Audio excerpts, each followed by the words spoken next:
Okay.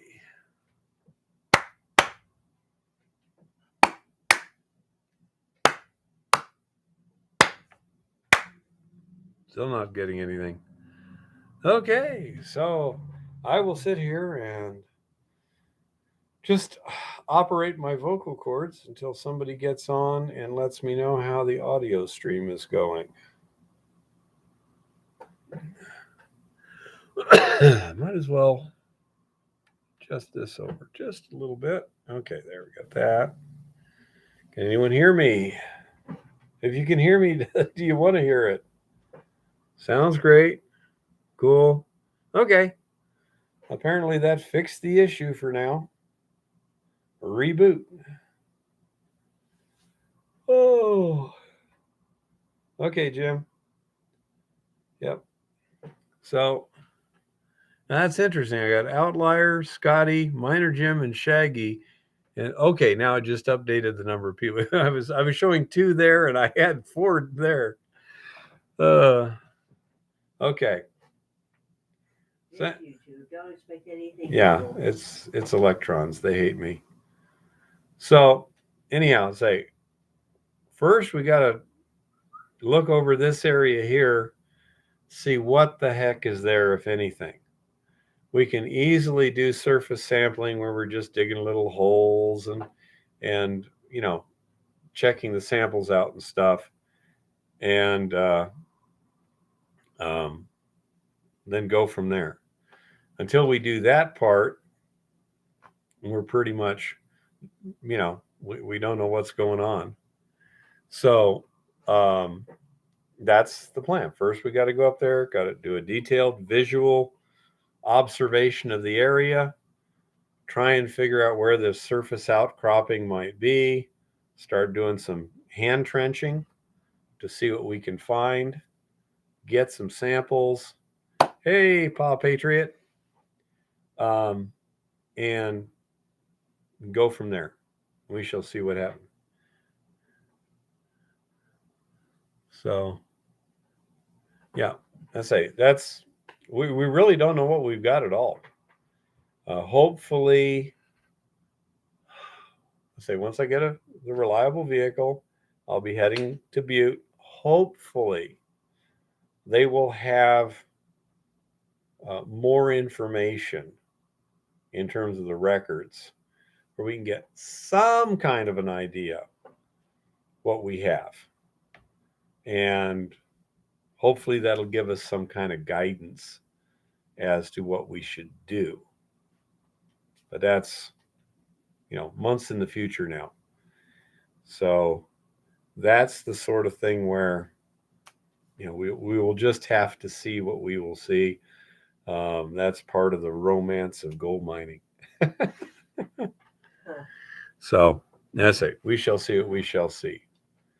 In the meantime, got plenty to keep me busy, and that's the plan. We got vehicles to fix, resin to strip, trip to Butte. Then see about heading over to get a muffle furnace, probably late April, early May. Then by the time we get back from that, we've got the mill, we've got the rain covers on the pond and the pad.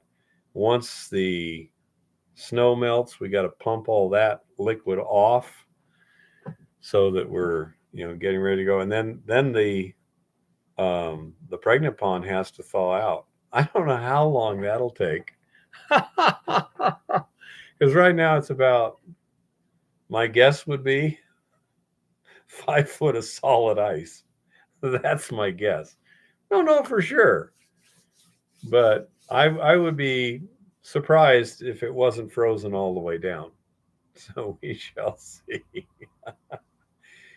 But can you dry off the pond into a larger area? Not the solution. The precipitation that's on top of the rain cover, yeah, we can pump that off because that's basically just snow and rain. Not a problem. Add calcium chloride and it will melt. Nope, don't want to add chemicals.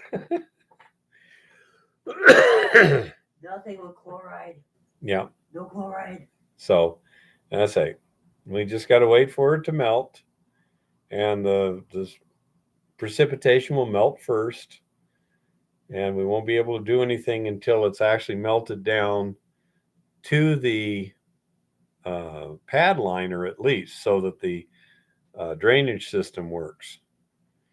Um, and then once that's done, um, then we can start. We can even start recirculating the solution from the pregnant pond and using that.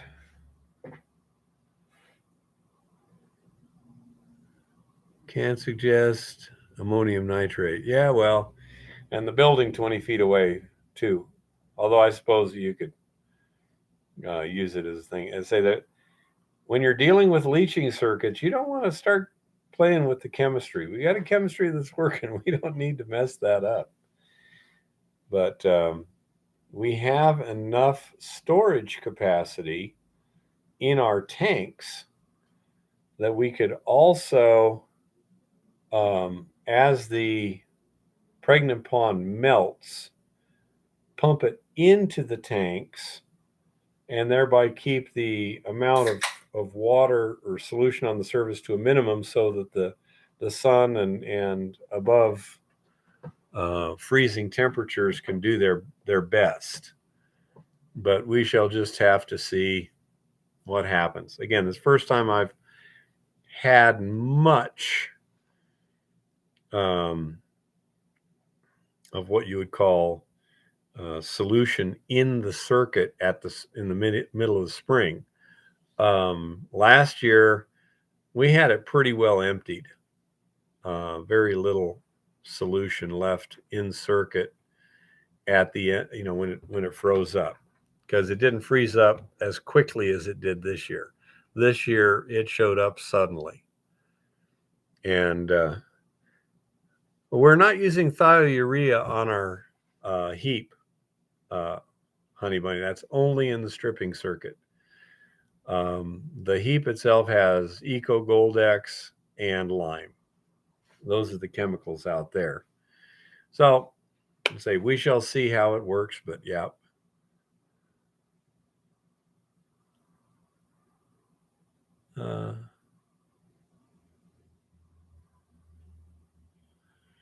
Yeah, so we've actually got about the right amount of solution to get running. I just have to get it back in the tanks.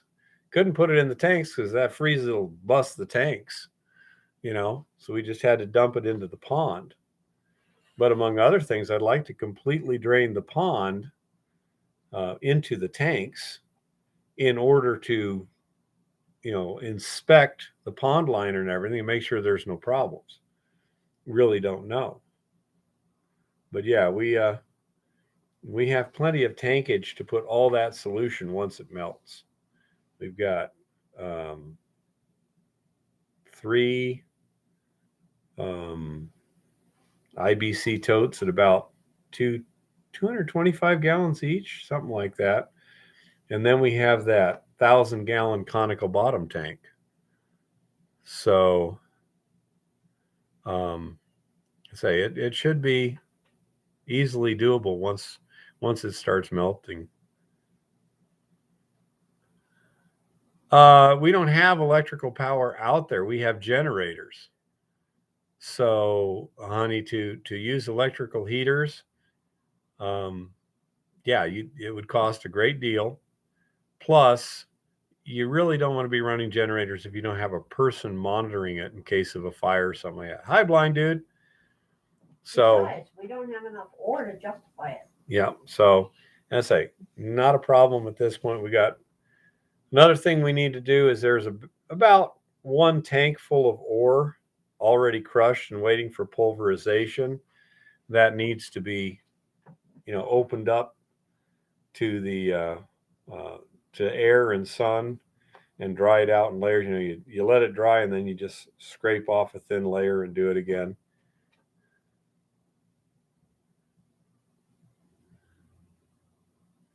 No problem, Rock.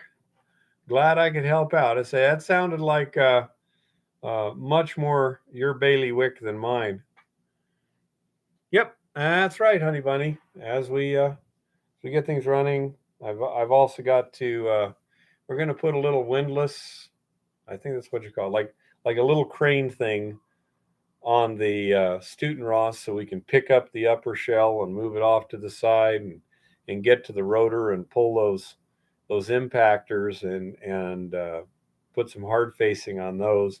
That's pretty simple. Again, got lots to do. Got lots and lots to do to spiff things up, and um, then once we're ready to rock, then it's a matter of getting some good ore. And if Montana B isn't it, we got another couple options, and we'll just kind of go from there, you know. But we should have fun.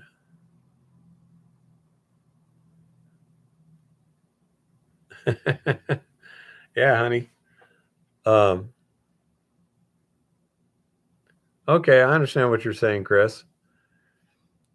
But anyhow, I say just a little mini crane with a hand crank. The the shells with the wear bars in place are probably on the neighborhood of 400 to 500 pounds, would be my guess. So it doesn't have to be super heavy or something. They just so we can pick off the upper shell, pick out the rotor, things like that when we want to work on them.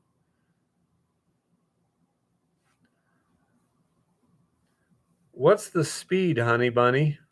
What's your take up speed? Because that can get kind of slow when you've got a crane is not designed for high speed in general. Anyhow, little one, can you take over for a few minutes?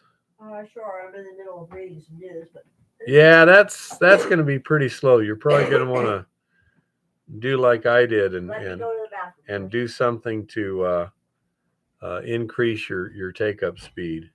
Let me go to the bathroom first. And so, yeah, let's say, but if you have multiple block and tackle, and then you pull one end, you know, you're gonna move things a lot quicker that way.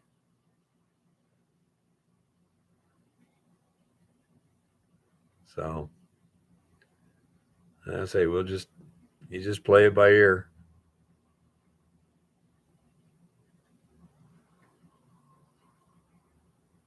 Yep.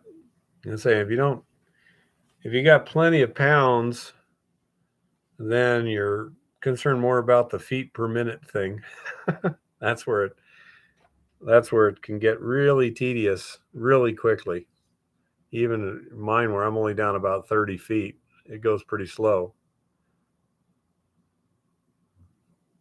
Yeah. And we'll see how that works, Honey Bunny. Depends on how easy it is to carve them. Okay. Okay. Make it quick. Okay. Hi, everybody. Honey, Bunny, I would be avoiding blasting too. I mean, I'm not really a fan of blasting. Hi, Chris. Hi, David. Hi, everybody. My nose is still clogged. My throat is still scratchy. All that stuff is. Hi, Miner Jim. How are you feeling? Are you feeling slightly less crappy than you were yesterday? Because for me, I was getting completely, yeah. It's not hat time, blind dude. It is 28 minutes before the goddess makes an appearance. I wouldn't be on screen at all if it weren't for somebody deciding he has to take off to do something. Oh. Oh, honey bunny, I am trying to survive. And yeah, blasting alerts governments. Don't even get me started on governments, okay? I have been digging through some government BS websites and We're not even going to go there. Chris, the only thing that's been going up this nose is this absolutely horrible nasal spray that purports to work for 12 hours. And I will say this, it does indeed work for 12 hours. The only problem is the first half an hour it's up there, you can feel it burning and corroding your nasal passages and eating through things and causing post-nasal drip, pre-nasal drip, and just general gushers everywhere. Okay? I don't know what the hell is in that spray bottle. I don't want to know. That makes a lot of us, honey bunny. And yeah, probably a number 1 or a number 2 going on. Rock, I'm not a fan of nasal spray either, okay? I totally don't like nasal spray, but if I have a choice between being unable to breathe at all, because I already discovered that the breathing with my mouth open thing does not work with my TMJ. I start to get the trismus, and then I find myself smothering in my sleep. So it was not happening. I had to. Yeah, Shaggy, it was probably a number 12 with him. Just, you never know. Him being a man. I'll see you in a while, guys.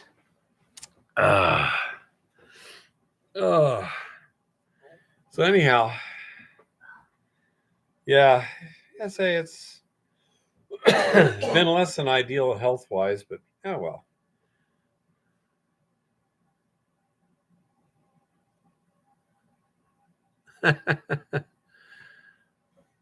Yeah, honey.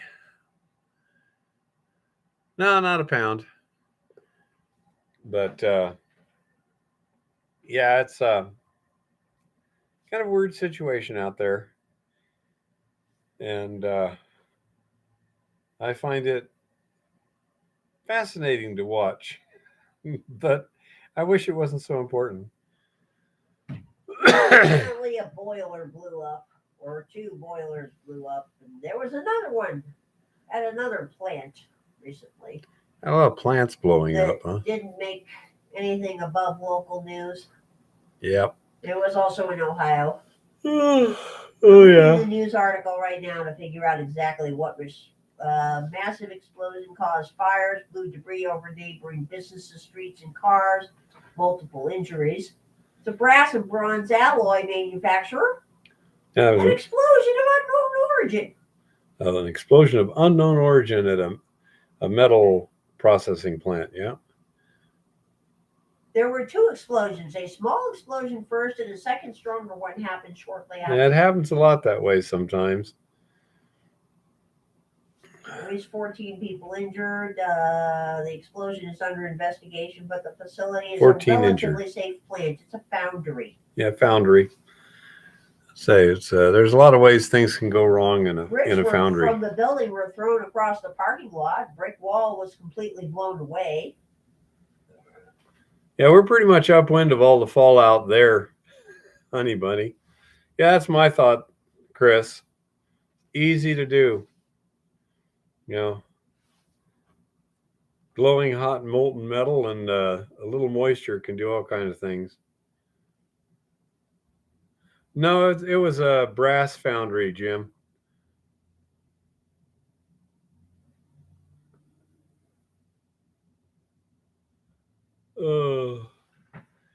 Anyhow. There was apparently another boiler explosion in another facility. Plus another boiler explosion somewhere in Ohio. Apparently, a day that never made the news. Ohio's under attack. Well, that's something that's being discussed.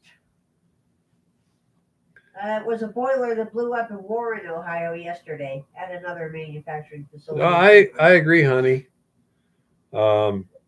We can't go into too much detail, which tells you something interesting right there.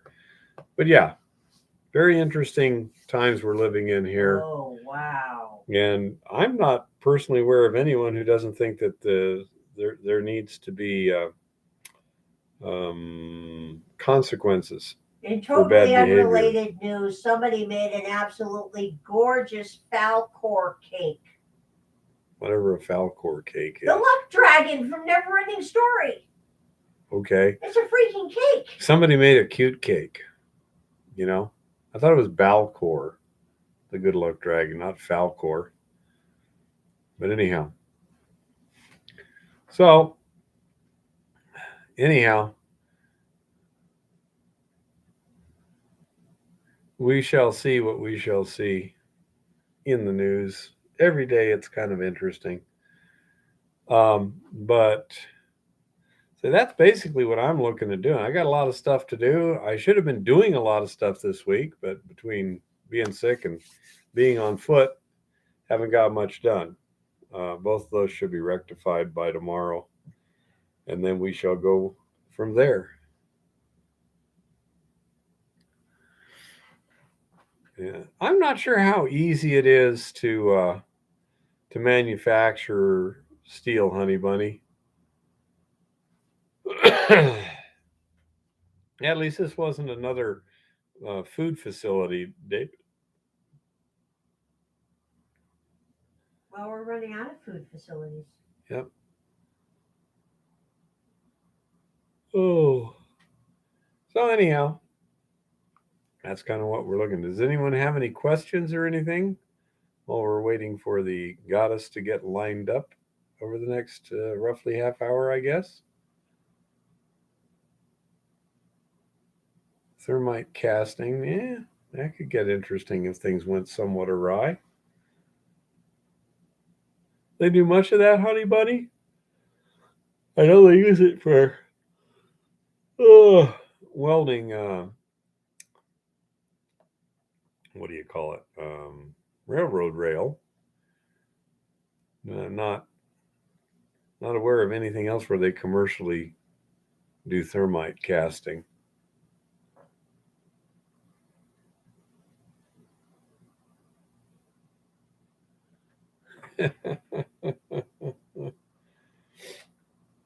Might work, Jeff. Have no clue. Oh, so anywho,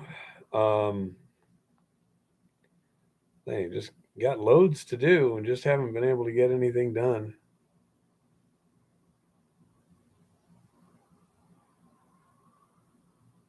They might weld copper to rebar, huh?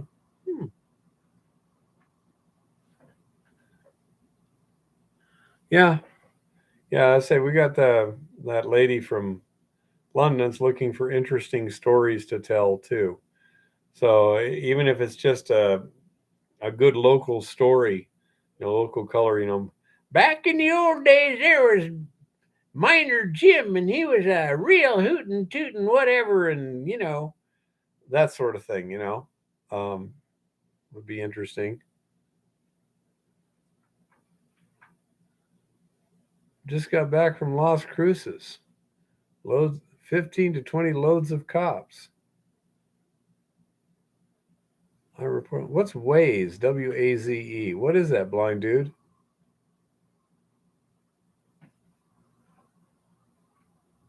Not sure what the acronym stands for. Las Cruces. Okay. Las Cruces, New Mexico? Yeah, I think blind dude lives near Silver City. He says seen loads of cops, probably 15 to 20. Waze is a navigation app that lets users report road hazards. Oh, okay. So they're staking out the highway there? Is that what you're saying, blind dude?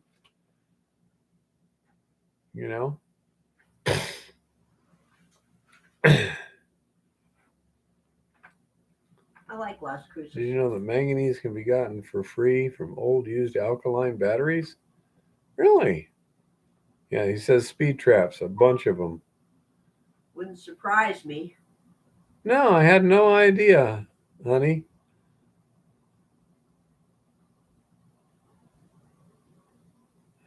Oh dear, that could be a problem for us soon. Oh, man. Manganese dioxide is a critical part of alkaline batteries. Well, we better not tell Eva. Oops, too late. What? I don't care about batteries. It is not on my list of things that must be recovered yet. Manganese dioxide is in alkaline batteries. It looks like black carbon. Okay. Yeah. Used for alloying. Mm-hmm. Not on my list of things that needs to be recovered yet. Oh. Oh. Yeah, we're also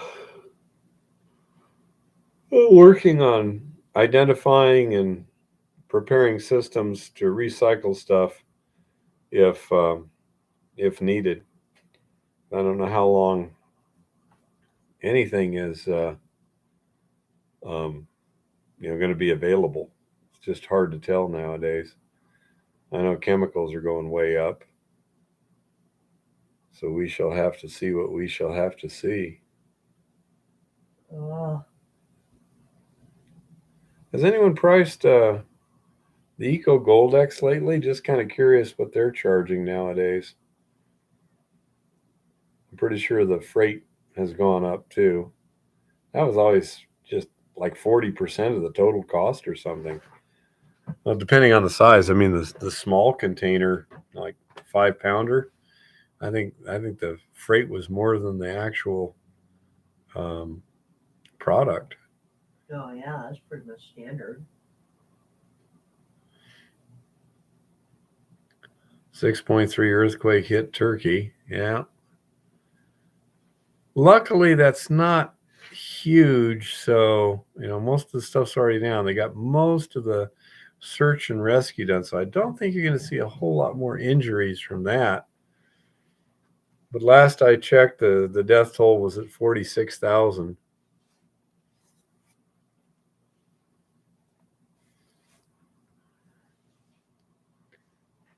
Oh yeah, it's pretty common. You get a couple good sized quakes, you're going to have a lot of decent ones. 6.3, I think that's about the biggest aftershock yet. Yeah, with all the inflation, exactly. It's impossible to plan efficiently because you just don't know what your prices and availability are going to be. I mean, it's not just the prices, but if you make a business plan and say, okay, we buy this for this and this for this and this for this, and you can't get this, period. Now you can have a real problem.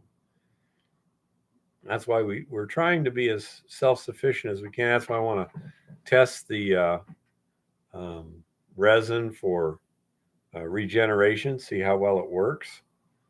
If it works well, then we're in a different situation than if it doesn't. And if it doesn't, then we may need to order some more resin, um, long before we need it.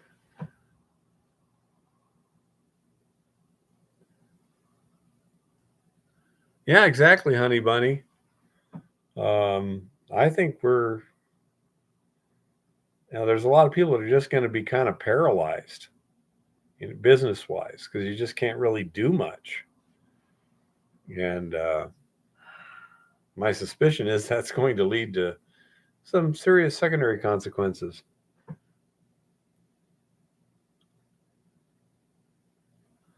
Yeah, I think it was 7.8 and then a 7.5. But I think the Richter scale is like factor of 100 between magnitudes. I know it's logarithmic. But yeah, I said it just makes it really hard to plan when you don't know what future availability of things are and what the future prices are going to be. You just need to make sure you got plenty of cushion before sticking your neck out. And say it's a really challenging time to be operating in. However, certain things like repair and maintenance items, I mean, not items, but I mean, doing repair and maintenance will probably be increased. Although I know Lauren's been having fun sourcing parts. He's worked on a couple of mini excavators, and that's been a real problem, you know.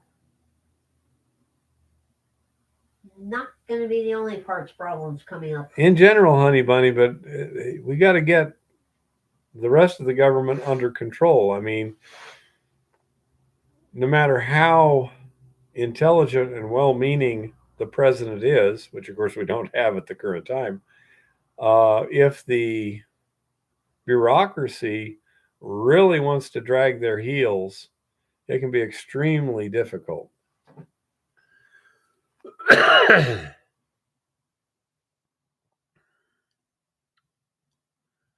I don't know what we would have, blind dude. I know it's it's concerning that there's so much loose talk about nukes. I'm not too worried about Putin. Putin's got, in my opinion, has got the conventional forces to take Ukraine without too much difficulty. Not without cost, but without difficulty. So he wouldn't be forced into that decision about using nukes. On the other hand, I'm concerned about a false flag or something like that. So, yeah, it's pretty concerning out there.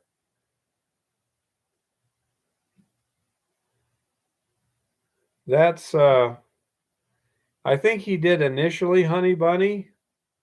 Right now, my guess is they are working to bring so much force to such a state of readiness in theater that NATO isn't tempted to try and get involved. That's my guess as to what's going on right now. In the meantime, they're still just grinding down the Ukraine military, which is horribly sad for the people of Ukraine, and it's just a horrible human tragedy. One thing that's I happen to know some people at the church I generally go to that they spent a couple of years over in Eastern Europe, and they are, personal friends with a pastor over there who is directly assisting refugees by providing food and stuff like that. So, um, I don't think so, blind dude. I don't think I look a bit like Elon Musk, but yeah.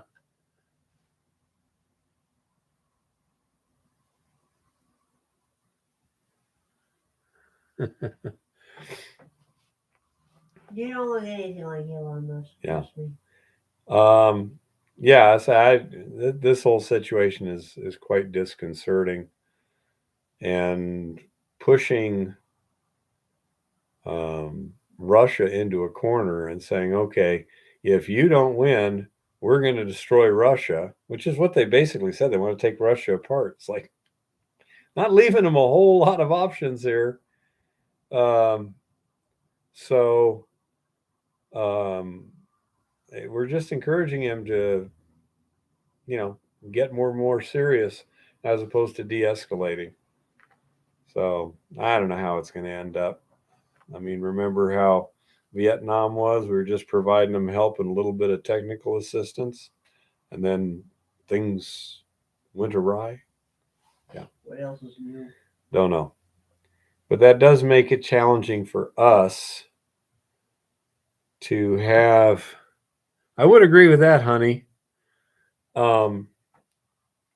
It makes it difficult for us to plan and execute on top of all the normal uncertainties in mining, your grade, your tonnage, and all that other stuff. It becomes additional level of complexity when you don't know what the costs of major stuff are going to be. Then it gets even worse if you don't even know what the availability is going to be. I think I see someone in the background here. So while she does her thing, I'm going to get a little something to I am not doing anything until my sign is there. Oh. And I'm supposed to have an interpreter. You know this. It's all Lars's fault. Howdy. working there. Hello. Down the bed. Yeah, cheeseburgers. Hi, everybody. Well, this has been another entirely uneventful week in the news, as we all know. There has been no news. Hi, David.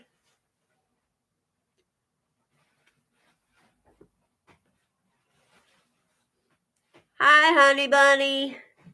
Go make burgers. Hello, not sure.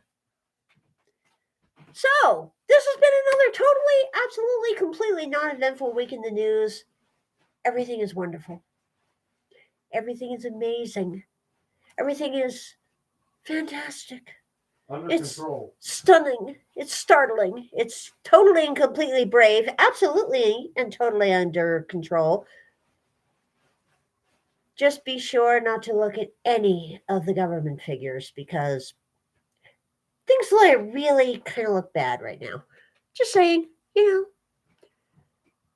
blind dude, I can't even get that man to give me a Van de Graaff generator. Do you really think he'll make me a Tesla coil for my tinfoil hat? I doubt it, okay? Tesla coil would be quite dangerous on a tinfoil hat. I can't even get a simple Van de Graaff generator. Everybody keeps telling me they're unsafe or something. It's positively ridiculous. No, the Van de Graaff's not too bad. And I can't get a Jacob's ladder either. It's absolutely ridiculous. How I am supposed to run a lab without a Jacob's ladder is beyond me.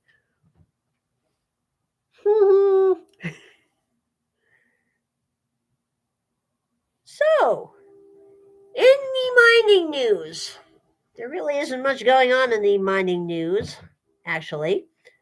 Unless, of course, you count the big nickel fraud thing that was going on with Trafigura. So we'll take a look at that here. Shaggy, I love taking apart old microwaves. Unfortunately, the only one I have is the one we actually use now and then, so I can't take it apart. Trafigura names new battery metals heads in the wake of nickel fraud. What is it with everybody and the nickel fraud? Just totally bizarre here. Trafigura Group has appointed new co-heads of battery metals trading, a business the commodities giant has said was a victim of systematic fraud that could cost more than $500 million. Mehdi Wetterwald and Daniel von Arx, who have both worked at Trafigura for over a decade, will run the global nickel, cobalt, and lithium trading operations, according to a person familiar with the matter. Bloomberg reported earlier this month that head of nickel and cobalt trading, Socrates Economou, is leaving the group. Socrates Economou. Although Trafigura has said it doesn't believe any of its employees were complicit in the alleged fraud.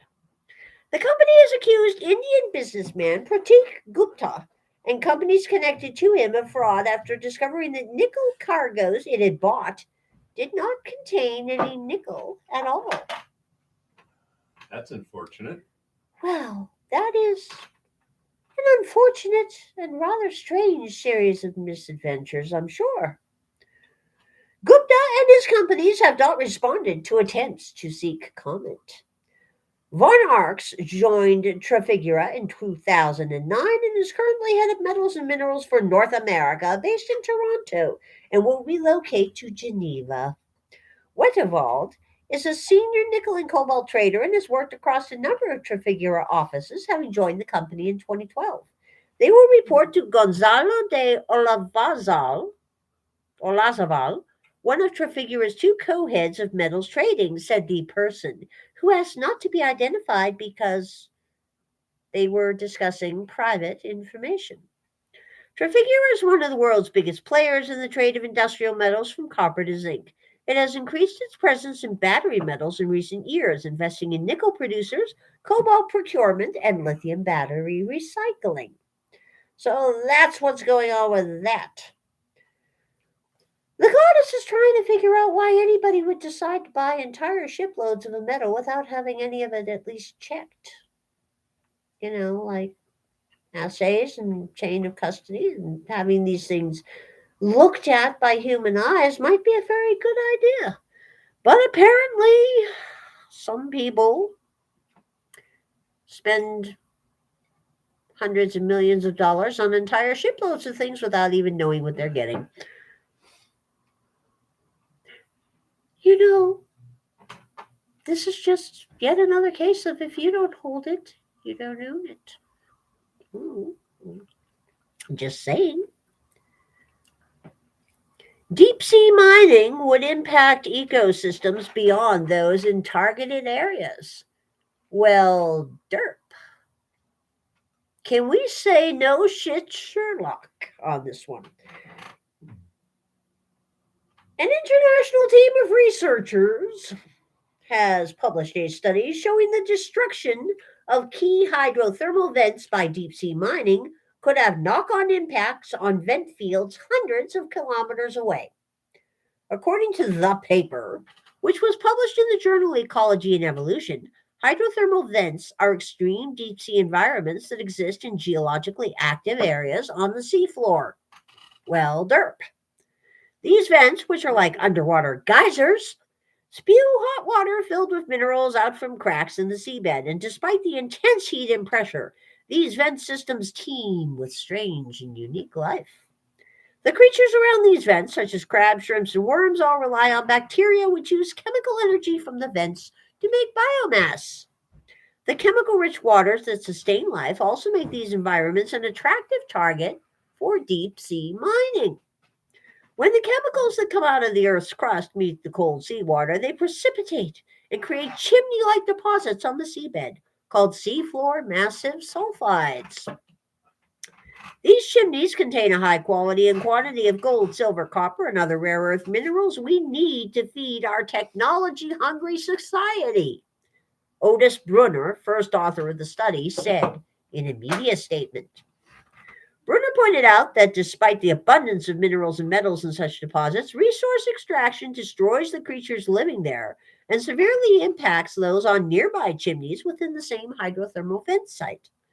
Each hydrothermal vent often hosts some endemic species, meaning they only live there.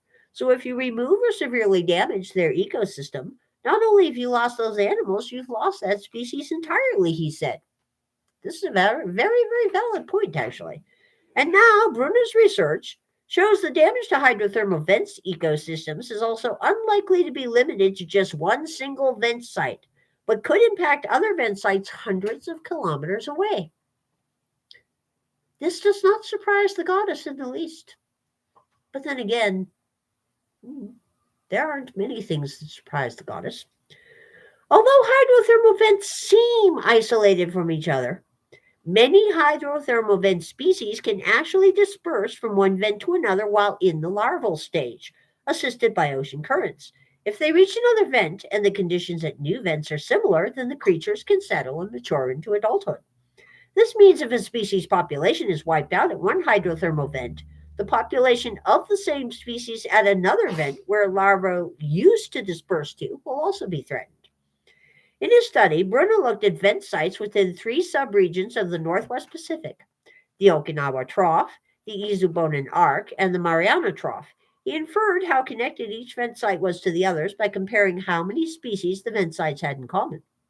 By creating networks from the species data, the researcher and his colleagues identified which vent sites act as essential hubs within a subregion.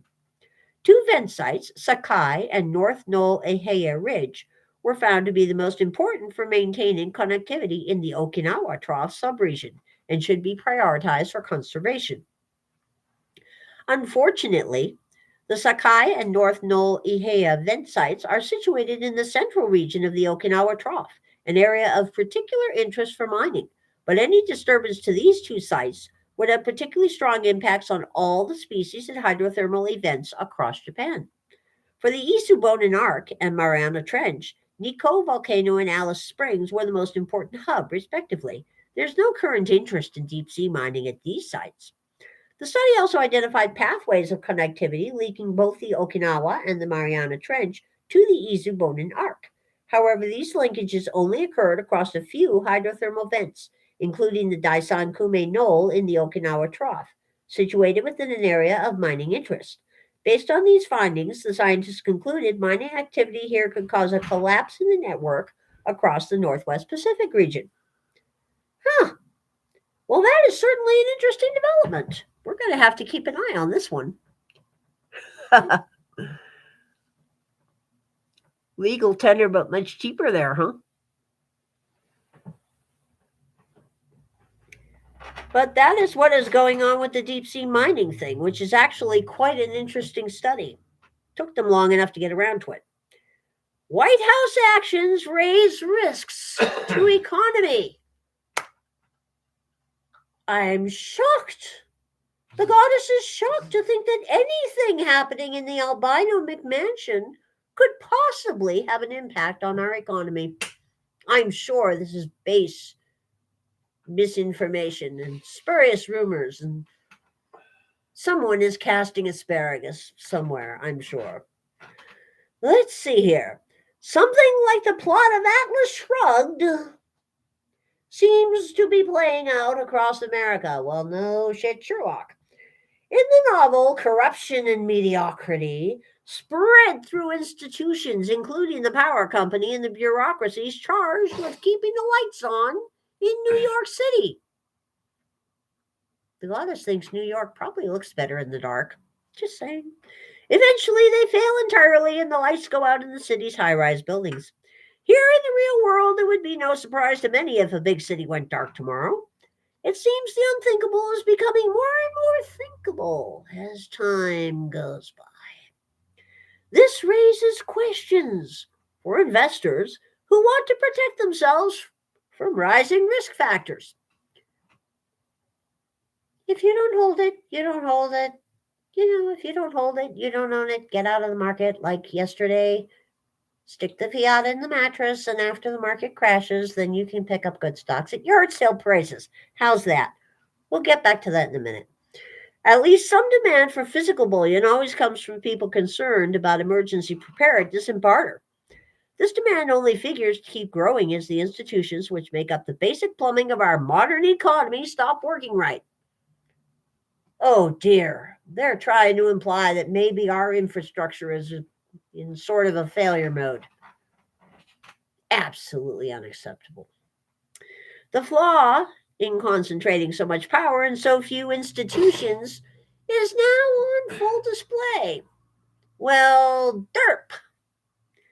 The massive corporations running things like the power grid struggle to hire or train enough people with the skills needed to maintain the infrastructure.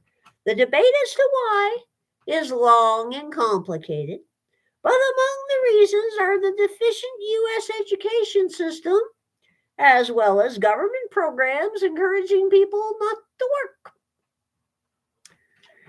Corporate leaders' focus is not on excellence, but instead on diversity, equity, and inclusion programs and promoting green energy. All of this is goaded on by government regulations and politicians. People are now experiencing the results. The lights went out for 4.5 million people in Texas 2 years ago. Winter weather froze roughly half the wind turbines, which provided something like 25% of the power generated in the state. There have been many recent headlines about foul-ups. Diesel shortages, trains derailments, air traffic shutdowns, and explosions at food processing plants. With all the embarrassing withdrawals of U.S. troops from Afghanistan in the rearview mirror, the recent balloon fiasco is a more humorous example of missteps in the category of U.S. defense. The attack and destruction of the Nord Stream pipeline may be another example, only that isn't humorous at all. More than a year ago, Joe Biden and Victoria Nuland went on camera to float threats to destroy that pipeline if Russia would invade Ukraine. But when the pipeline blew up in December, Biden and defense officials told Americans and our European allies that somebody else was behind the sabotage. Investigative journalist Seymour Hersh laid the whole scheme out in detail on February 8th. And if you missed that, go look it up because it's getting memory hold everywhere really fast. By his account, many people in intelligence and in military leadership thought it was a stupid and dangerous idea. Really now. Tantamount to an act of war against both friend, Germany, and foe, Russia. Really now. In reports of covert actions by U.S. Special Forces is true. Biden and his handlers risked inciting World War III against nuclear armed Russia without consulting Congress, gaining the approval of Americans, or even giving our NATO ally Germany a heads up in advance. Well, considering that Captain Dementia and company have also made quite a few statements about how regime change is highly preferable, definitely necessary, and on the cards for Russia, this would not surprise the goddess at all.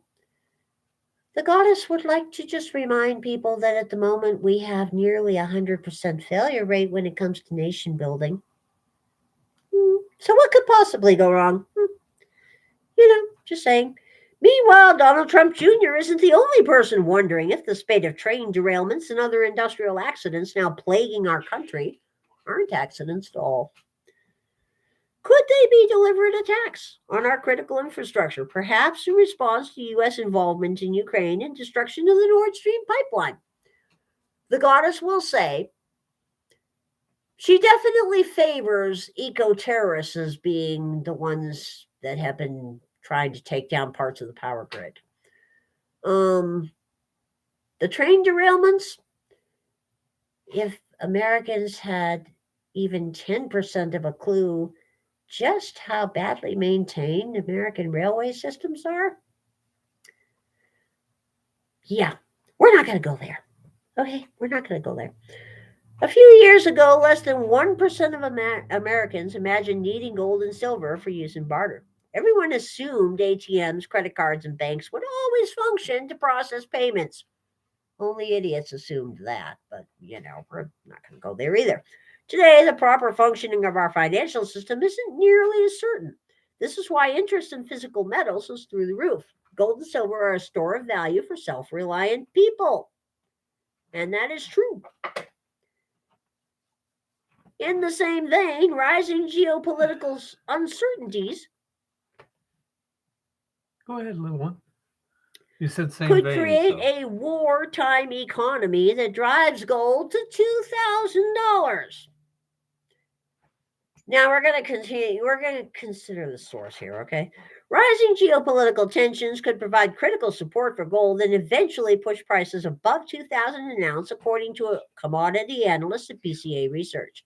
In a research note published late last month, the Montreal-based research firm said it was increasing its year-end gold price target to $2,000 an ounce as wartime economies start to be established in the West, and the risk of fiscal dominance continues to grow. Fiscal dominance. The risk of fiscal dominance when monetary authorities peg rates at low levels will intensify as government policy driven by environmental and defense imperatives continues to expand in the West, wrote Robert Ryan, Chief Commodity and Energy Strategist at BCA and lead author of the latest report. Since BCA's comments last month, political relations between the U.S. and China have deteriorated further after the U.S. shot down a suspected Chinese spy balloon 2 weeks ago. This weekend, the U.S. stoked fears that a war in Ukraine could continue to escalate as China is considering supplying Russia with lethal support. Oh, and in case anyone missed the news, Russia is joining China and India and a couple of other people in some military naval exercise somewhere. It's nothing really important, I'm sure. At the same time, China held joint military drills with Russia and South Africa as the war in Ukraine reached the 1-year mark. Ryan noted the rise in geopolitical uncertainty comes as economic conditions continue to deteriorate. He added, in the current environment, he does not see the Federal Reserve raising interest rates beyond 5% this year.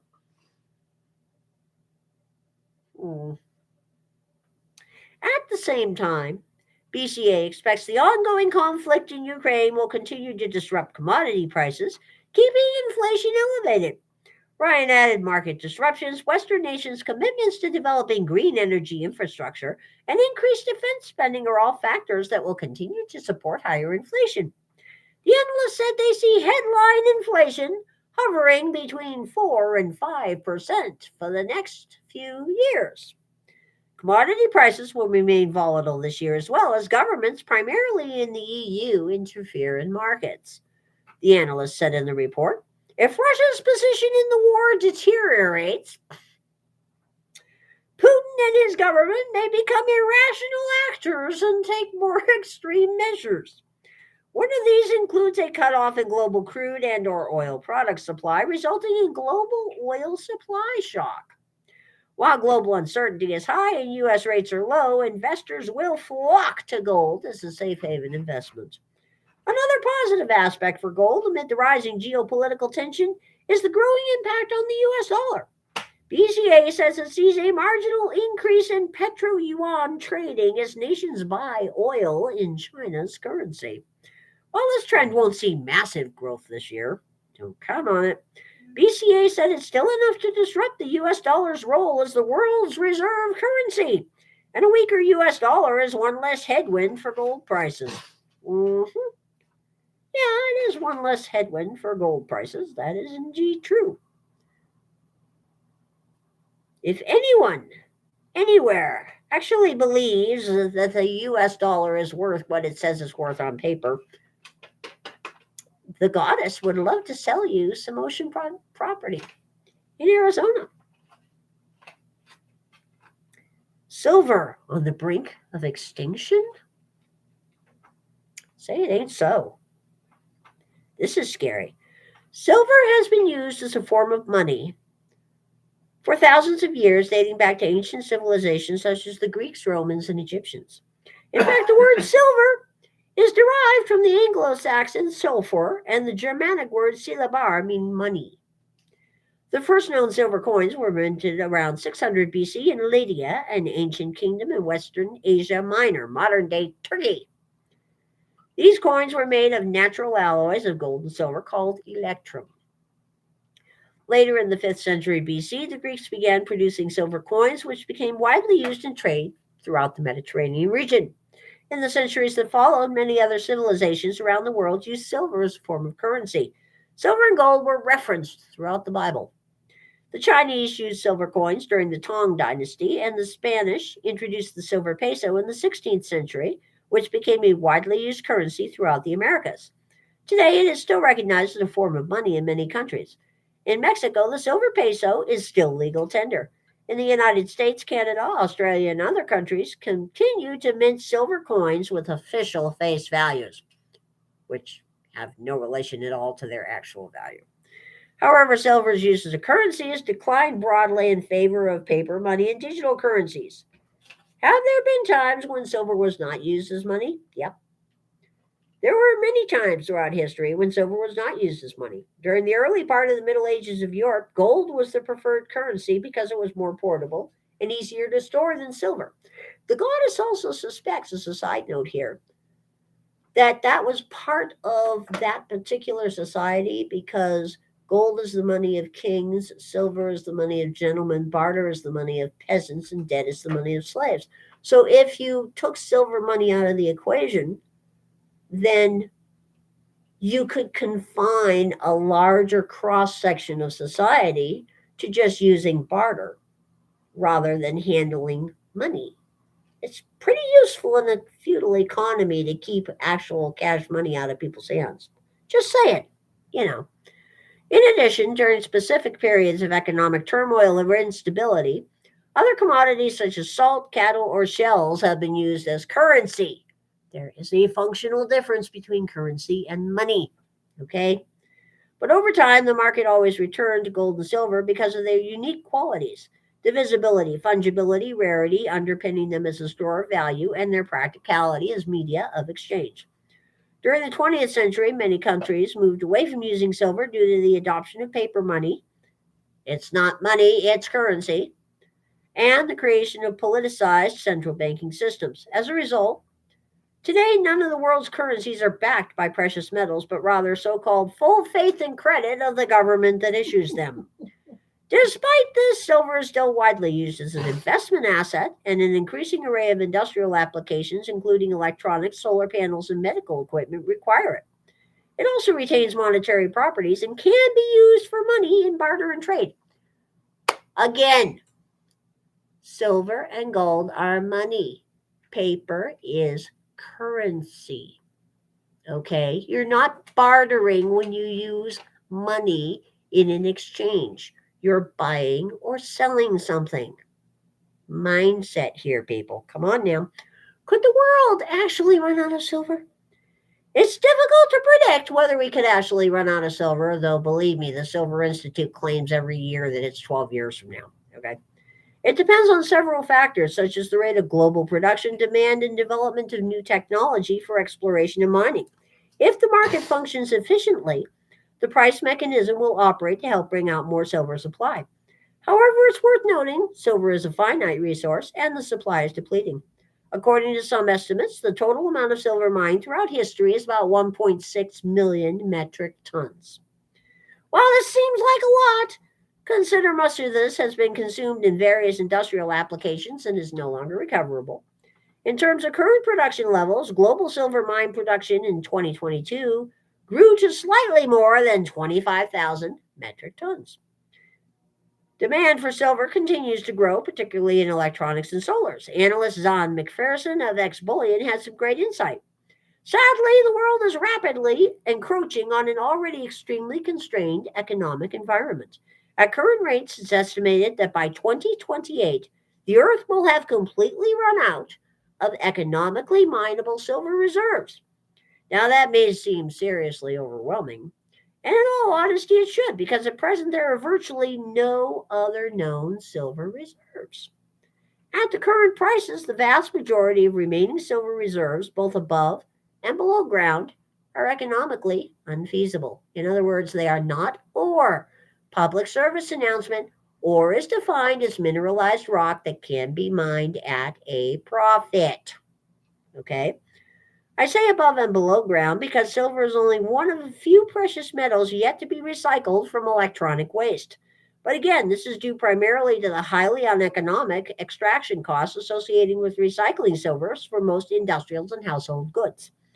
Think mobile phones, PCs, tablets, television screens, microwaves, and basically any other white good with an on and off switch. You should start to get a perspective of how much perfectly usable silver is sitting in dumps across the globe. But of course, household tech goods only represent a small portion of silver's extensive industrial application. With the rise of electric vehicle demand alongside photovoltaic energy solar panels, remaining silver reserves could be teetering precariously on the brink of extinction. The reality is miners won't produce all the silver that's needed over time unless they are incentivized to dig deeper. That won't happen until silver spot prices move significantly higher. When you consider that silver has been money for over 2,500 years and valued for over 10,000 years, it is significant to know that at current prices there are only 5 years of silver left. As such, a potential for a wild move in silver prices in response to current and future needs reminds me of the quote, gradually, then suddenly. There are several points that should be made here. First off, they're absolutely correct on one example, or several examples there. One of the biggest problems is that it is uneconomical to recycle. The goddess can see a time in the future because, of course, the goddess is a visionary. Absolutely. The goddess can see a time in the future when the humble landfill down the road becomes a viable mine for all kinds of things, not just silver. You would not believe the valuable stuff that gets landfilled. And if you have taken a look at how they make a sanitary landfill nowadays, I'll tell you, the things are practically time capsules. 200 freaking years from now, everything in there is still going to be in one piece. So if the goddess were looking to speculate on some land for way down the road, and the goddess had a chance to buy an old landfill, or even buy a functioning landfill, that would be a very nice little investment going on there. Especially if you set up a nice special area just for putting all your e-waste in one place.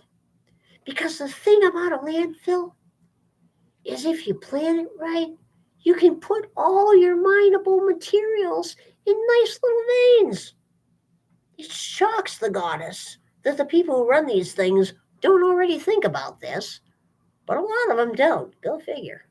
Absolutely amazing. It's just this is why the goddess believes in that last part of the quote. It's going very gradually at the moment. But when metals discovery comes, when price discovery comes on all metals, it's not just going to be silver and gold. Price discovery is well overdue on aluminum. They tried price discovery on nickels with that short squeeze on the market, and we saw what happened there. Price discovery is a little bit overdue on copper because of all this inflation that's going on. Because you may have missed that inflation story, a lot of people did. Even with the new and improved trademark CP Live formula that the government is using these days, inflation was still a couple of fractions of a percentage point higher than they thought it was going to be. Oh dear. And you notice they haven't even mentioned the PPI figure. Go dig up the PPI figure if you want to see something really scary, because even with the new and improved trademark PP Live formula, yeah. Let's just say the word vertical is taking on a whole new meaning here. So is the word logarithmic.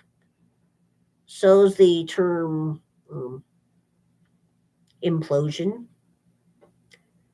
You can add on to that list slow rolling disaster, and a few other things. The inflation is not transitory. The inflation is higher than the federal government is telling anyone. And that applies for everybody else's federal governments too. The U.S. government is not alone in this, okay? This is a big club. All the governments are in it. The PPI is the thing to watch, because the PPI tells you what's coming about 6 or 8 months down the road. And there were some other really scary figures this week. Really scary figures that show that businesses are holding all-time high levels of inventory. Stuff was ordered. Stuff was paid for that is not being sold. Everything is kind of messed up at the moment. And this has a lot of follow-on impacts in our industry. And right now, the big guys in copper are having a lot of problems. Copper in South Africa is going through some geopolitical issues, chemical shortages, labor shortages, and all kinds of various corruption and other details. Copper in South America in several countries has been severely curtailed by government regulation, government action, geopolitical matters, civil unrest, inflation, and lack of materials. We have persistent and ongoing increases in the futures prices of diesel fuel, and fuel is a number one expense for all mines. We have persistent, ongoing, and increasing shortages in various repair parts and tires and other very, very big, very, very bulky, very, very expensive things that the big guys need. And there is a crunch in the actual physical supplies of our critical industrial metals. Even with the beginning of the demand collapse that we're going to see as the economy continues melting down, those metals need to come out of the ground. And as prices rise, if the price does not rise that the manufacturer gets, those metals are not going to come out of the ground. this is going to create a whole lot of problems. So this is a case where dollar cost averaging, when you're buying your gold and silver, which are on sale right now, people, dollar cost averaging is what you should be doing. Get your happy self down to the local coin shop with $20 or $50 or a Benjamin Franklin bill in your hand and convert that worthless fiat, that beautiful toilet paper, into real money every single week. Small dollar amounts in 99% of the world never get recorded at all. So there's no paper trail. If you buy online, you have a paper trail. If you buy with a credit card, you have a paper trail. If you buy with a debit card, you have a paper trail. If you buy with cash, you have no paper trail. And if you don't hold it, you don't own it. Bye.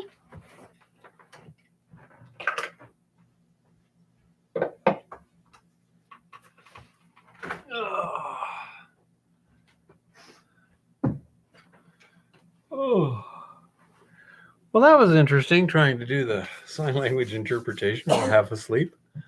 Well, the question is, why were you half asleep? The goddess is not that boring. Because I am ill. He's implying.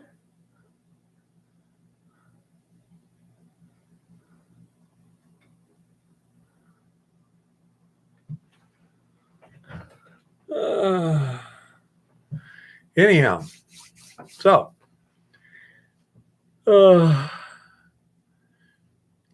people saying bye. There's Shaggy and Blind Dude and David and absolutely, Paul. Yeah, digital currency held in a digital bank with a digital card and a digital access is a digital control. Yep. Not sure says thank you, Eva. Yeah, as the whole banking system is like that. By the way, in Brazil, the President Lula either suggested or is implementing a new program where if you don't get your kids vaccinated, you don't get your welfare check. So, yeah, it's all about control. So, anyhow, we shall see what we shall see. Hey, Ed Henry. Okay, so, yeah, I'm kind of tired. But first, anything anyone wants to discuss or ask questions about? We'll start there. Oh, yeah, I'm pretty sleepy. Don't know why. Been a bit like this for the last couple of weeks while I've been sick. Yeah, Paul, the whole idea is having you in a cashless society is because whoever controls the electrons controls you.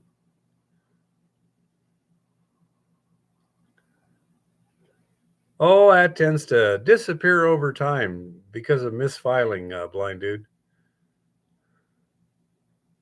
Hey, Ricky. Oh, I really don't know, Paul. Goodness. I have been sleeping a lot lately. I think that's part of this illness here, but no big deal. You take care, Shaggy. That's an interesting emoticon there.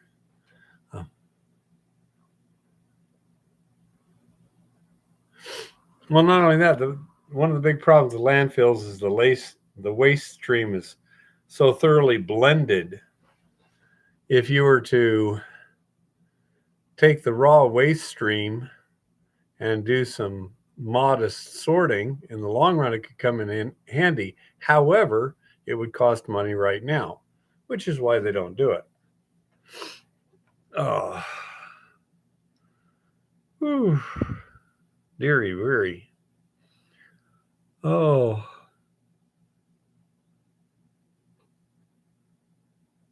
been doing some yogurt, Paul. Thank you.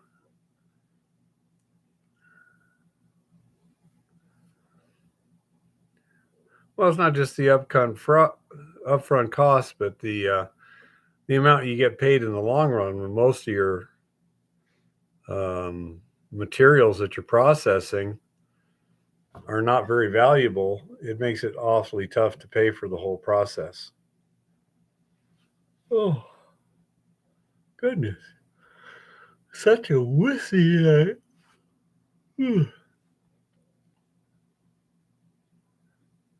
Possibly, honey. Yep.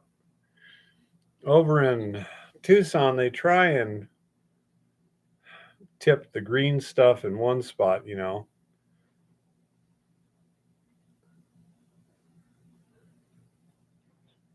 Uh,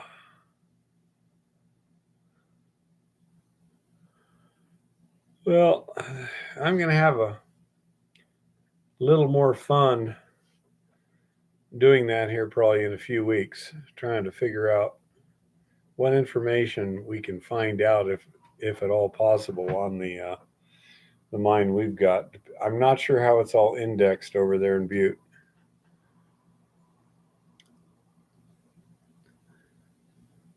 Yeah, a lot of the electronic recycling stuff would have magnetic components that you could use to sort it out.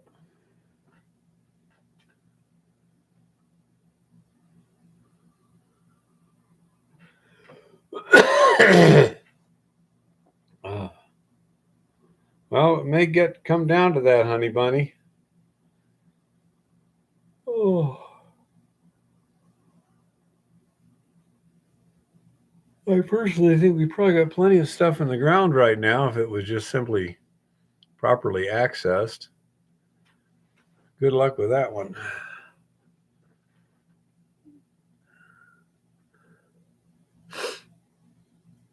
Yeah, I know over in huh? What are you talking about, Jim?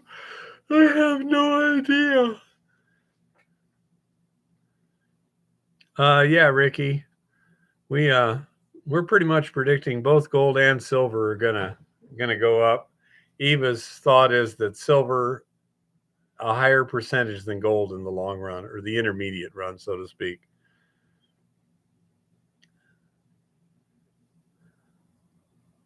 Ha!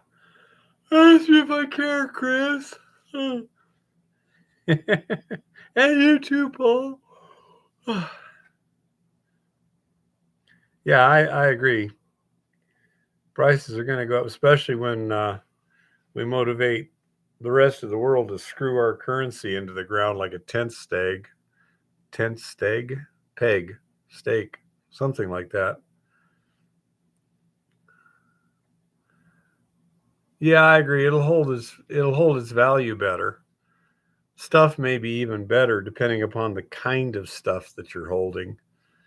But in a deflationary depression, you're going to see price on everything going down. So it's one of those things where it's all relative.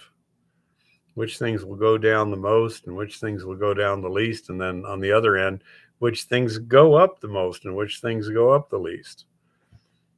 So trying to play it. I mean, right now, even I don't have much extra money, so we're just putting it. Main thing is security. That's what we're worried about. So that's our basic motivation here. This is why you buy weekly. Dollar cost averaging. Well, I'm glad Eva didn't see that, blind dude. What did he say? There is a YouTube channel called Demolition Ranch. I know I've seen several other stuff, and the guy shot a 10-kilogram brick of silver. The Fiend! You heard that, the Fiend. Why the hell did he shoot it? Yeah, I wouldn't be surprised at all, Paul.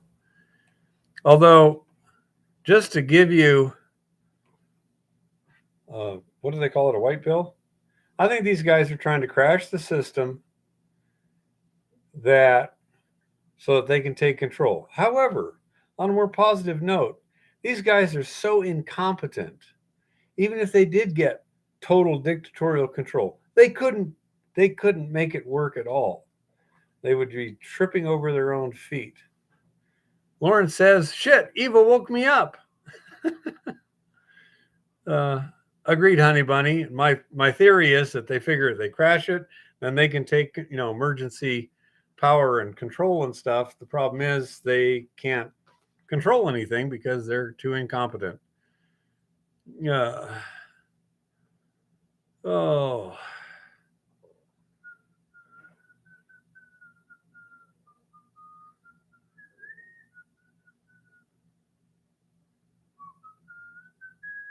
Really? Blind dude says we had to take my son to Las Cruces for an endoscopy today, and they were asking everyone if they had recent blood clots or heart problems. Gee, I wonder why, blind dude. I hope your son's doing well. Yeah, I hope your son's doing well. I'm assuming no shots. Yeah, we are all hoping that you haven't been vaccinated. Yep.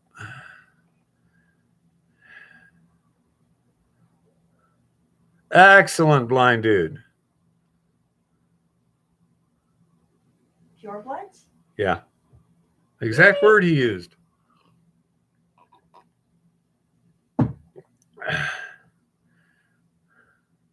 Yay!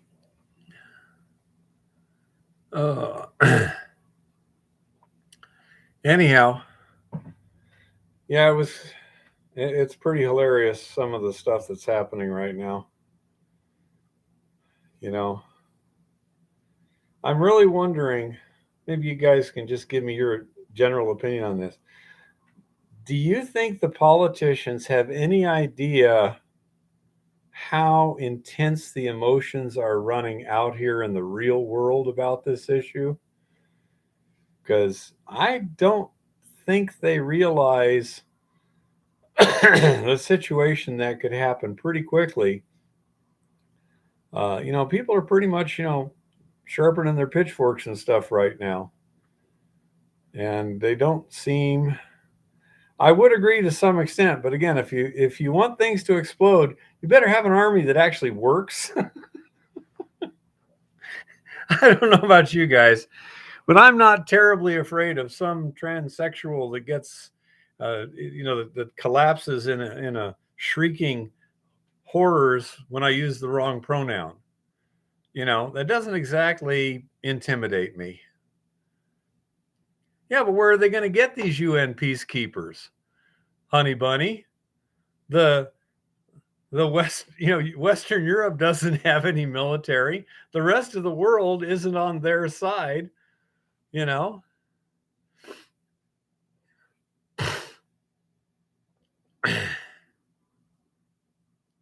you know yeah, well, I say the Africans don't like them a whole lot either. you know Especially as they're going to go hungry here shortly, because Europe's taken most of the limited food supplies that are being produced right now and not providing it to Africa. You know what's going to happen there. President Biden's going to give all our stuff to Africa. He and Kamala are going there next week. Good, maybe we can get him to stay there.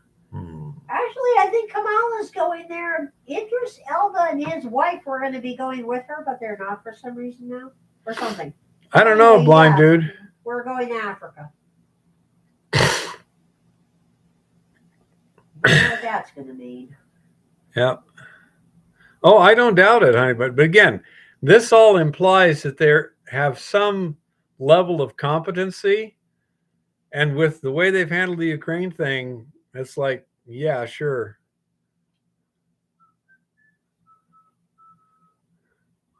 Oh, I think there's plans. The Canadian government sure is, honey bunny. Don't know about the Canadians themselves. I suspect there's a certain amount, like here, we're in the big cities, you got a bunch of goofballs.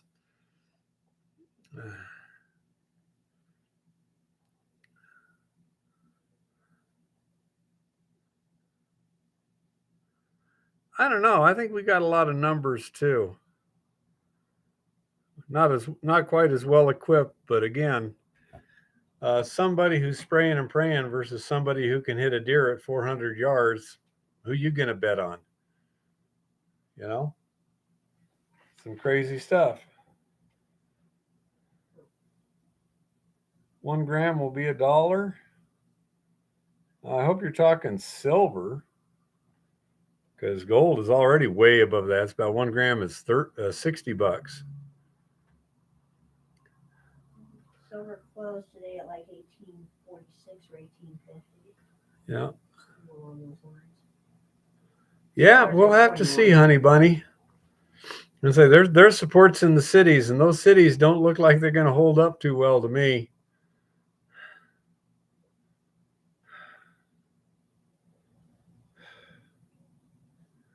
See, that's my idea, Ricky. They think they know what's going to, but again, they thought that Russia was going to collapse in months because of the incredible sanctions that they put on them. And yeah, it knocked their GDP by 2%, and now they're back on a growth again. So I don't think the plans of people are no better than their assumptions and their planning ability. And they don't seem to be pretty good at either one.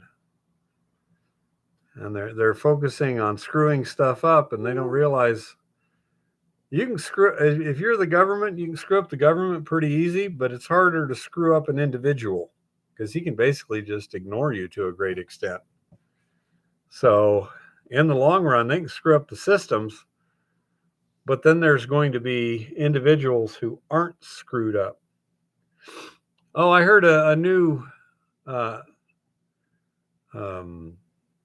back acronym for NATO today. No action, talk only.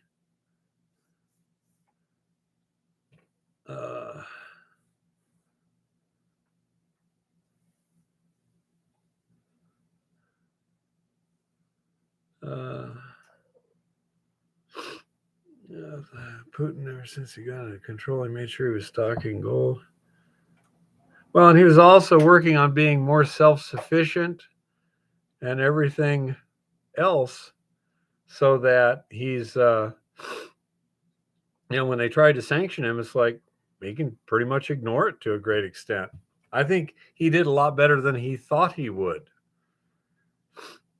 because say they're good at talking, not so good at executing. Oh.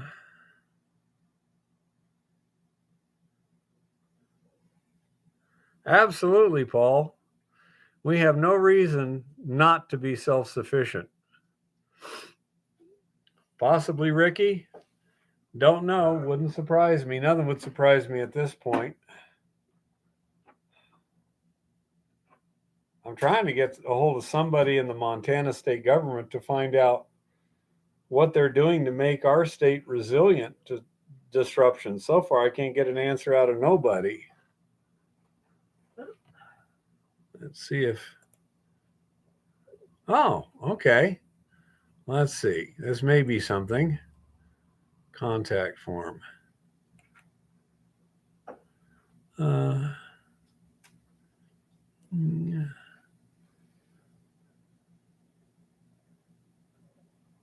Okay.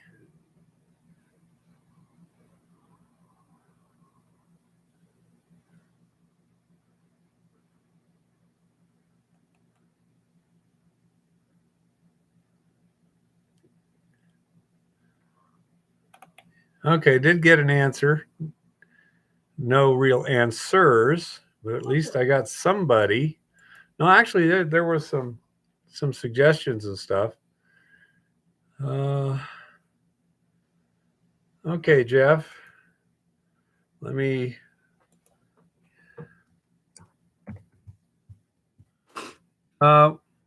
Is our PayPal? Oh, okay. Mailbox 1783, Helena, Montana 59624.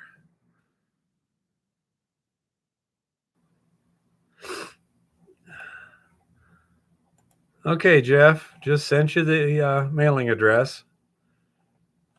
Okay, let me turn this to unread.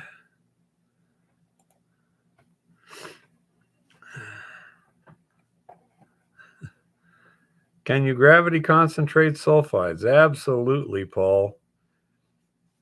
That's one thing tables are really good for. Good night, David. Because tables are kind of a continuous flow thing, and you can, they're continuously scalping off the heavies, so nothing ever fills up per se.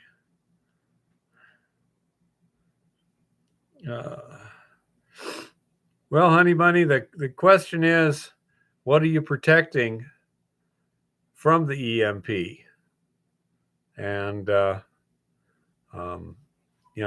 aluminum foil might work fine, but it's, are you going to have power? Yeah, honey bunny.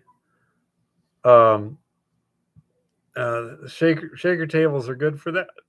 And the other thing you want to do is minimize your grinding for pretty much any gravity separation. You want to grind it just enough to get good recovery. Because any time you grind it finer than that, you're going to get more floating. So minimize the grinding, and sulfides concentrate real well. You can also use flotation on them, but if they're coarse enough, for someone like us, gravity is pretty. That'd be a good start, honey bunny. I say crush 35 mesh. I'd go maybe 35 mesh to start, and then see what you got. You want to pan it down and then see if you still got a bunch of sulfides stuck to rock particles. If they're stuck to rock particles still, then you probably want to grind it more. If you don't see any of that or very little of that, you probably got a sufficient grind size.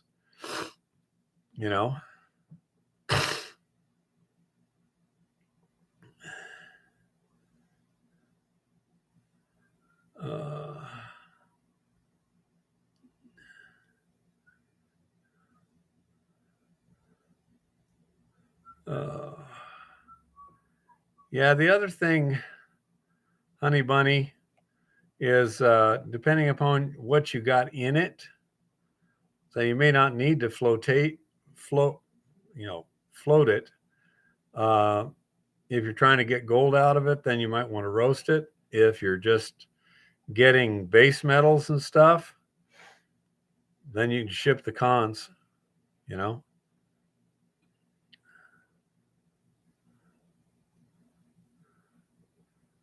Yeah, we had some of those good spots here, honey bunny. 200 to 300 ounces per ton silver is not horribly unusual in this neck of the woods. Oh, Lord.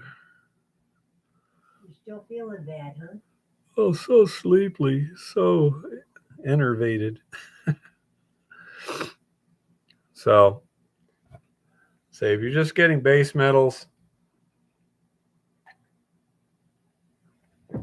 yeah, Ricky, that's my thought with the these idiot globalists there. They don't adapt. They just double down. I mean, one would have thought once it looked like Russia was not going to collapse very quick, and they started mobilizing enough forces to just march in and with sufficient power that NATO can't resist if they tried. I think that's what they're doing. They want to build up enough force that NATO's not even tempted to try and intervene. But they should have started trying to negotiate months and months ago. And they're not. They're still talking about winning, which makes me worry about them using nukes, because there is no winning scenario with conventional for NATO.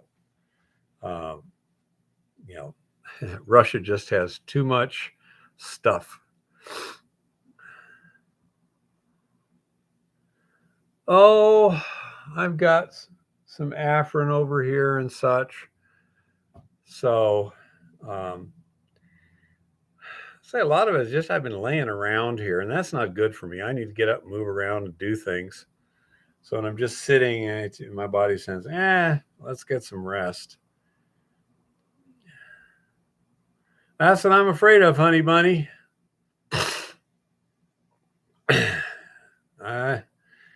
I don't think Putin is gonna play along. If they want to go fission, he'll go fusion, so to speak. He's the world's foremost nuclear power, and they've been building more modernized weapons. We don't really want to play that game with them. You know? Nobody in their right mind. Really don't want to. And,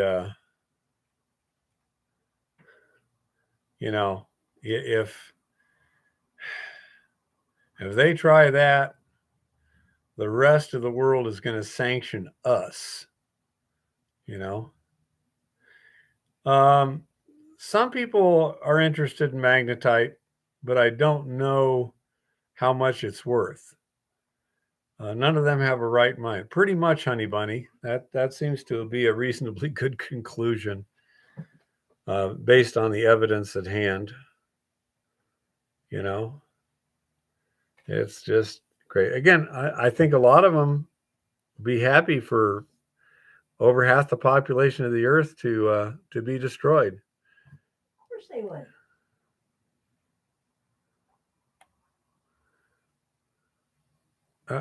Ipratropium bromide. Let me write that down just a second here.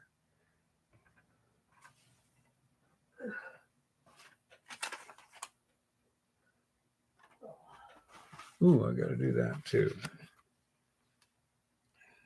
Ipratropium.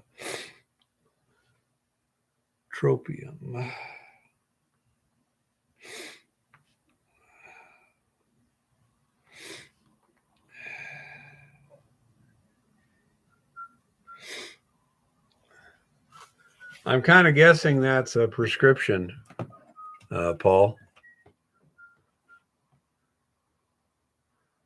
Not any place I'm at, blind dude. I'm sure that they are. I'm sure there's poor people who do have to choose between heat and food. I know the price of electricity is about doubled, so that would be happening for some. Agreed, honey bunny. They think they're gods. Do you think a container would make a good Faraday container? I think it probably would, Ricky. I'm not an expert on it, but if you grounded that, I would think it would. You probably would have to have everything insulated from the walls themselves, but I don't see why it wouldn't. I wouldn't even bother. I agree, outlier. That's why nobody should start it, but I don't trust our side not to start it. It is the goddess's considered opinion that if we get enough EMPs to really cause a problem, there won't be any point in preserving any high-tech crap. Yeah.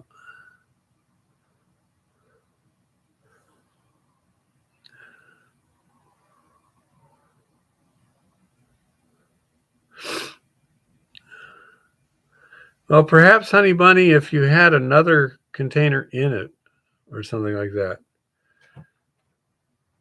I don't know.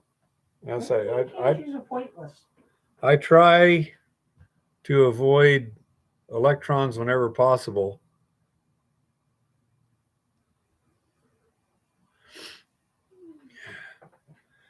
I suspect you may be right, honey bunny. That's why I like a carbureted engine instead of fuel injected. I have no idea what's going to happen. I'm just afraid it's going to be a whole lot of work just to try and stay alive. And I'd prefer not to do that, especially not at my age.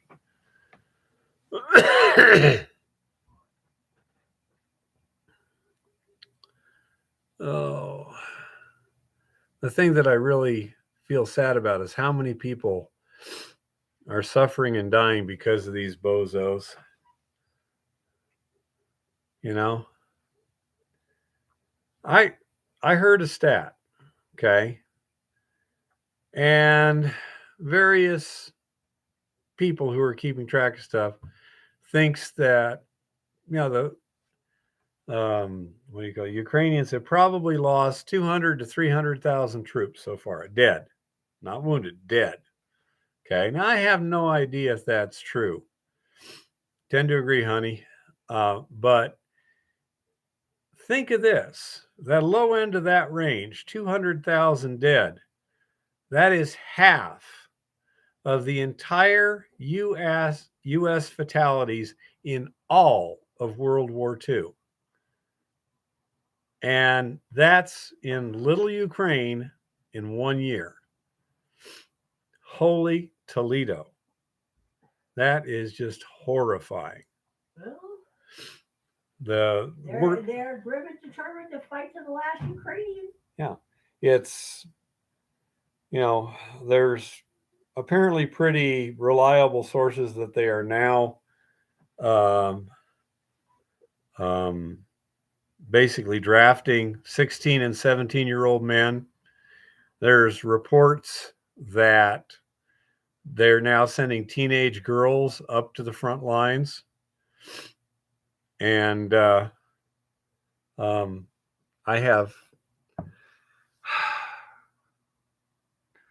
just have this deep, abiding sadness as to this whole situation.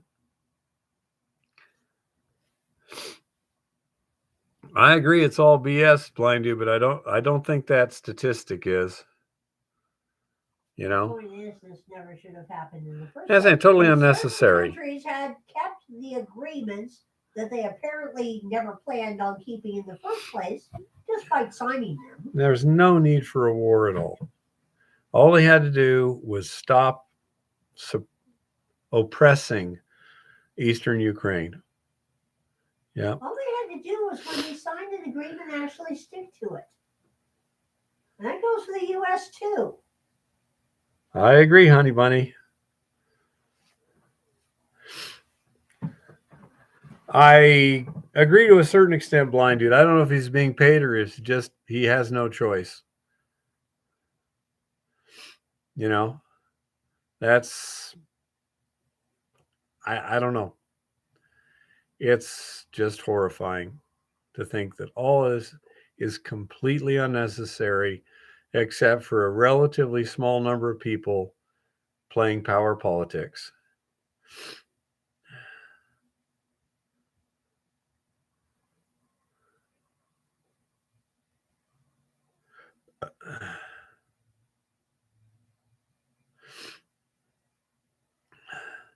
Cool, honey bunny. Yeah, they've just got too much equipment and too much ammunition. The Ukrainians are running out of both, and they're running out of soldiers. They're getting cannon fodder, but that's it. Agreed, Blind Dude. That's a good name for it. So all we got to do is look at certain medical interventions to get an idea of how much they care about people. So anyhow, we shall work to interesting, honey. Fascinating. That would be interesting.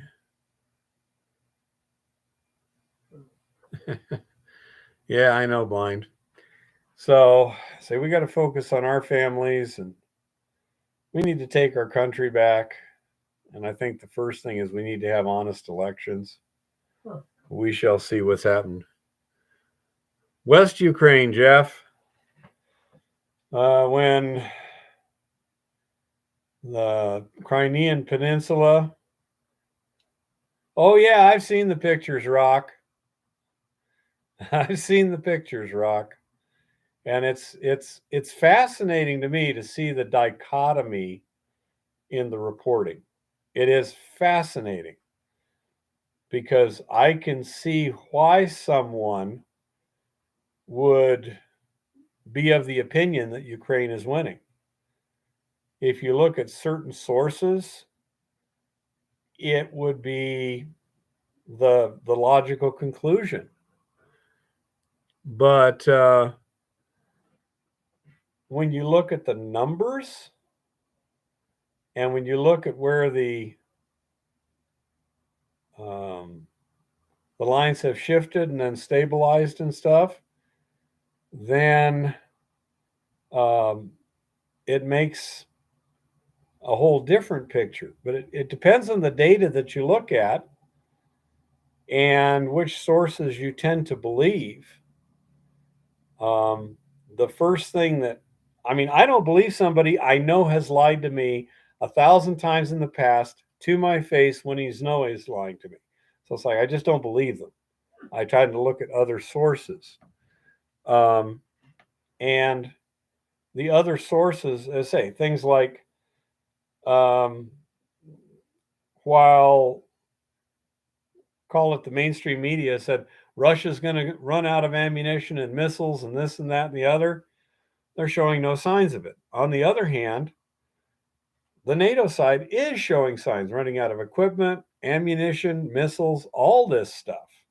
Okay.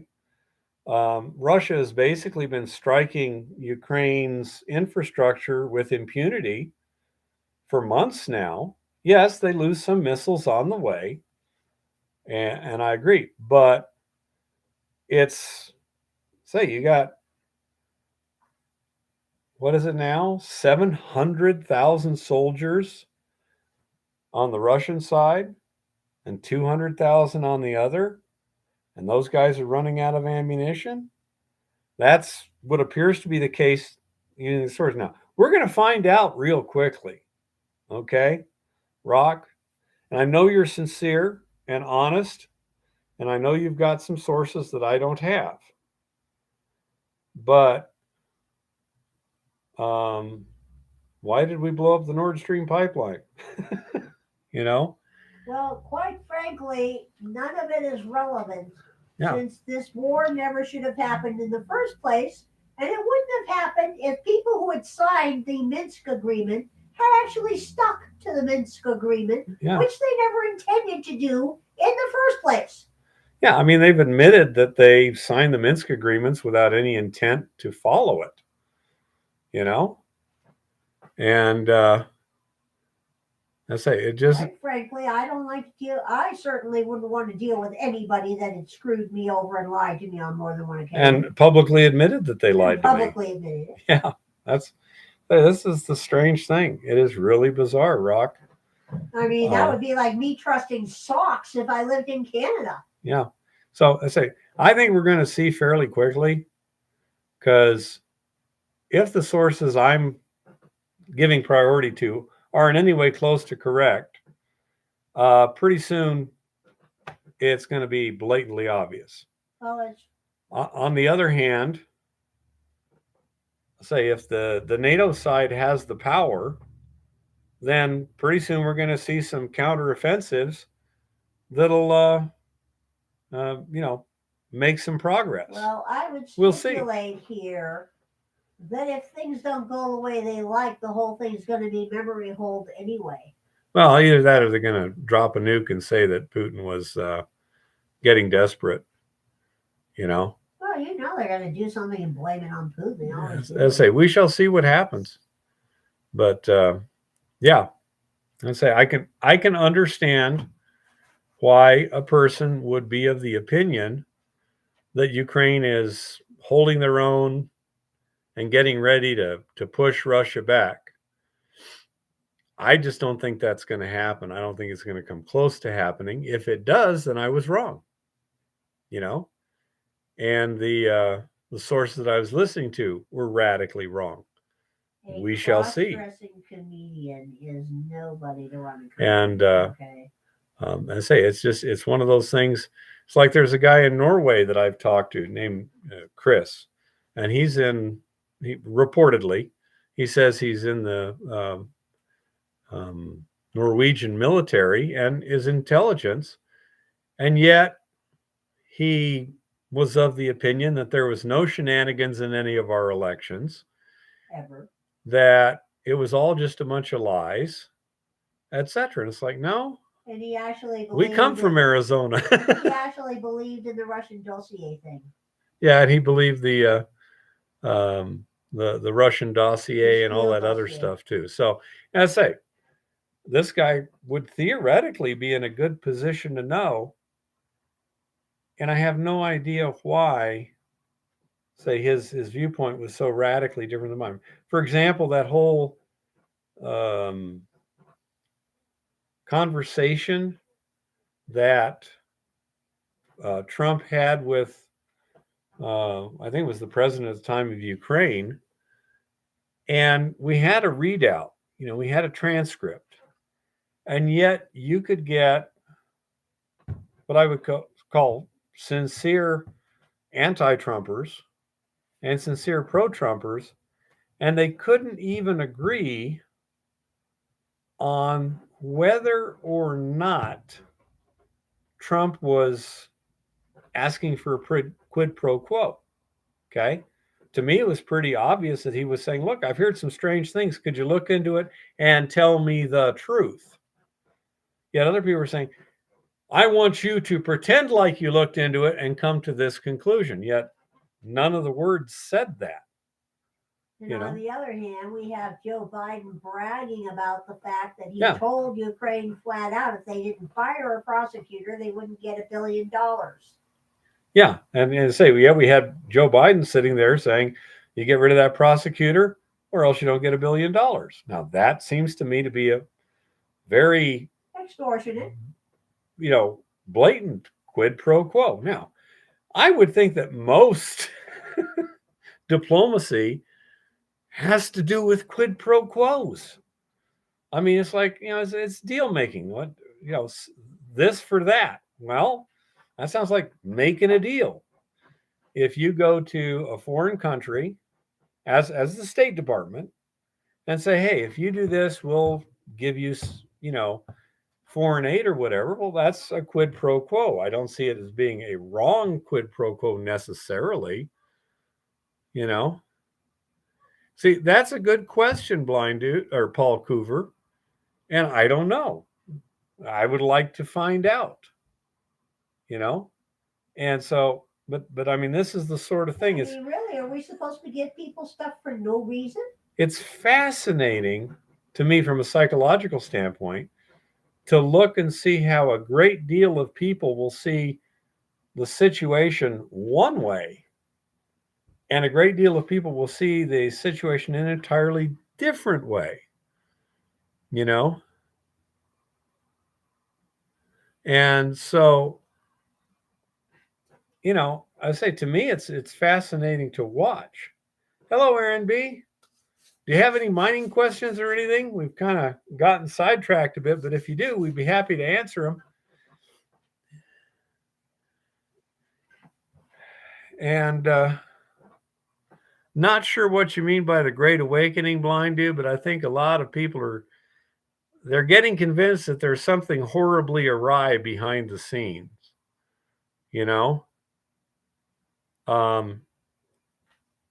That's I think I say people are starting to get that conviction. I was kind of there about 2 years ago when the behavior of the governments was making no sense to me in terms of policies with reference to certain medical questions, certain matters of public health policy. Yeah, I mean, because there was no focus on gathering the data with which to accurately guide the policy. That just made no sense to me. I mean, but that's what I do. I mean, I do something where you gather the data and then you make the plan based on the data. I want to make a mine work, which means what's in the ground and what do I have to do to turn it into materials? Well, that's all data. That's all testing, But when they didn't seem to want to gather the raw data from which to analyze and get conclusions, it became apparent to me that the conclusions were already decided on.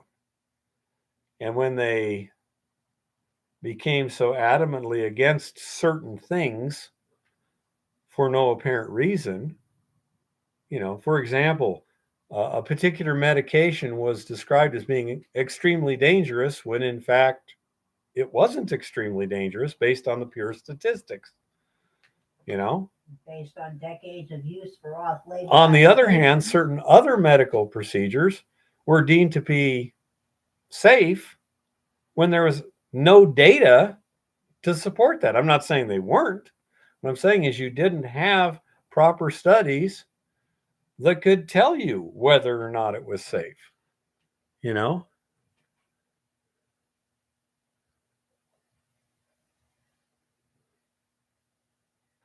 Interesting, honey bunny. Could you take over for a minute, little one? Yeah, I know. Hold on. There's a bunch of pond where it looks like they dredged the creek way back. Yeah, that's an interesting spot. Have you had major floods since then?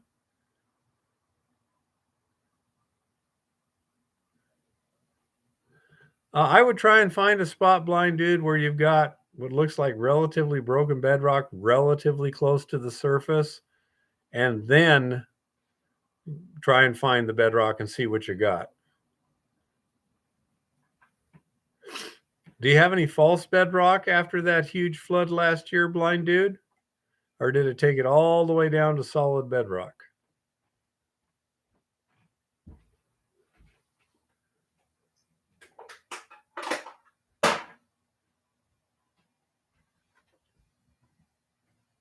I was going to be eating something real soon, so hurry up. It won't take me long, little one. I was about to go make something to eat, but here I am. Anyway, false in places, huh?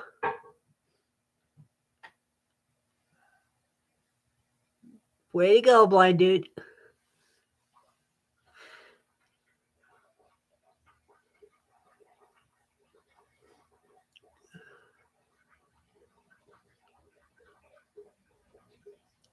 Oh.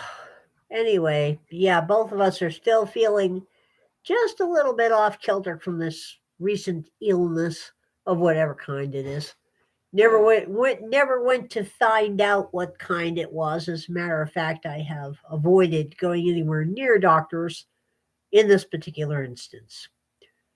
I've decided that it behooves me to not discuss this with the medical community.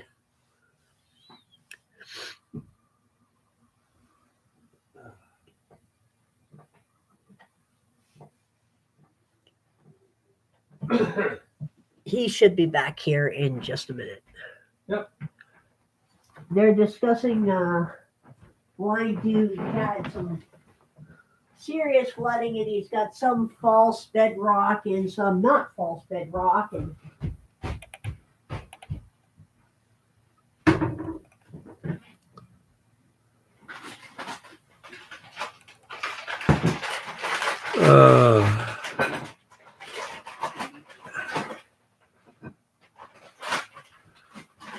Yeah, vacuums, those shop vacs work pretty good for cleaning bedrock real well.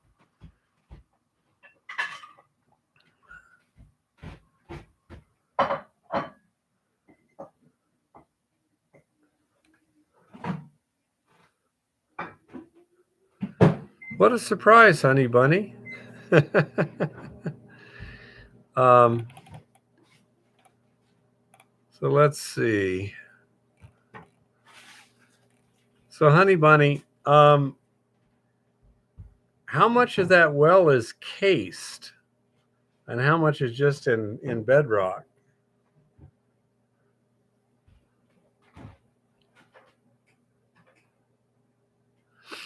Yeah, let's say it perfectly legit. But Yeah, if most of your well is uncased, then if you can clean it, we'll see what happens, Rock. Let's say I understand. Okay, honey bunny. Yeah, you may have to like use a brush or a water jet or something like that to clean the rock to where you can actually see it. You know?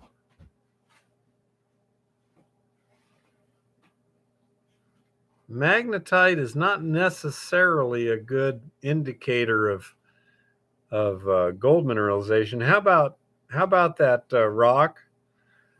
Have you seen a lot of gold with magnetite, or is it more with the other iron oxides like uh, hematite, limonite, and stuff like that?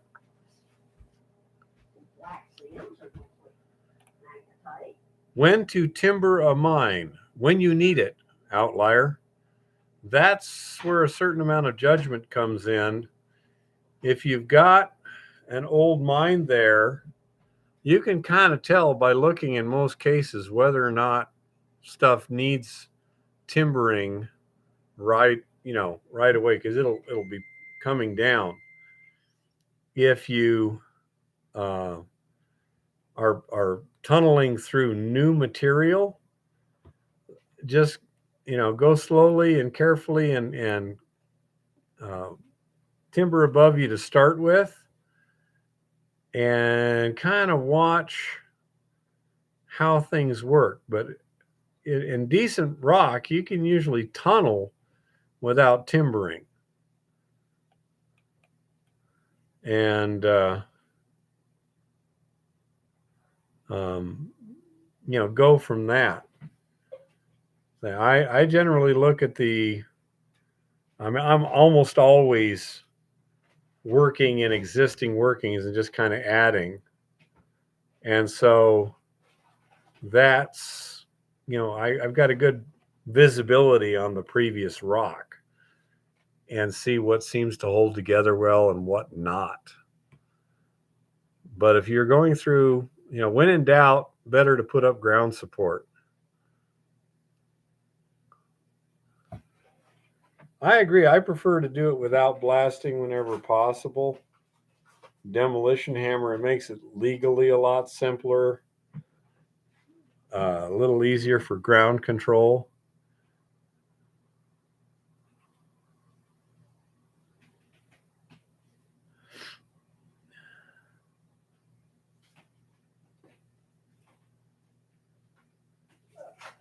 I agree, honey bunny.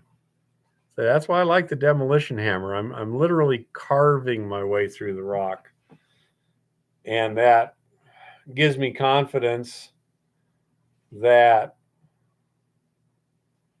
if there's any significant zones of weaknesses, I'll come upon them and see them as I'm carving and go from there. Yes, it's costly and it's kind of hard to work horizontally, but yeah, it's quite costly.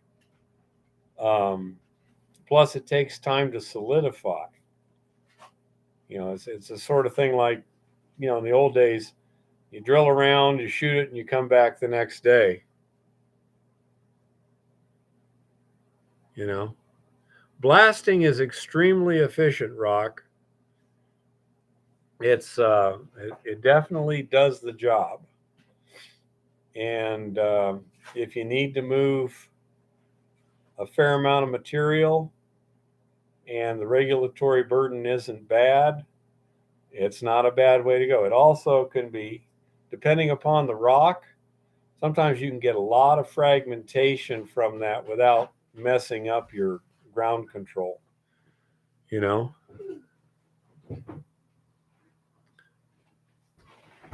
And so, yeah, I mean, blast, there's a reason they've been doing it for, centuries. Well, it's not just getting the certification, outlier, it's also getting the permits. Sometimes just the time frames can be ridiculous. I mean, if you were to try, well, I suppose Jim is probably still watching. He was here not too long. How long do you think it would get you a permit, a plan of operations, including blasting from BLM, Jim? Any idea?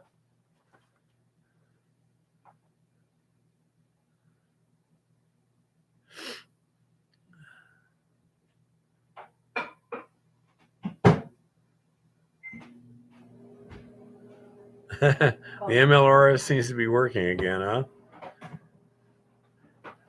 Yeah, Jim. 12 months. See, there you go. 12 months and a fair amount of money. Yeah, that's why we went with the Sierra plaster, Paul. Yeah. Well, the other thing you can sometimes do, Rock, is the blaster, especially if you're using somebody else, but they can bring the explosives on site, and then what you don't use up can be hauled off site again and stored in a more permanent facility somewhere. That's another thing that a lot of people do nowadays when they're in that intermediate range.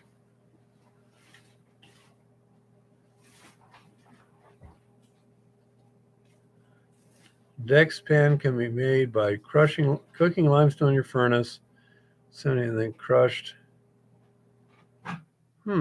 Interesting.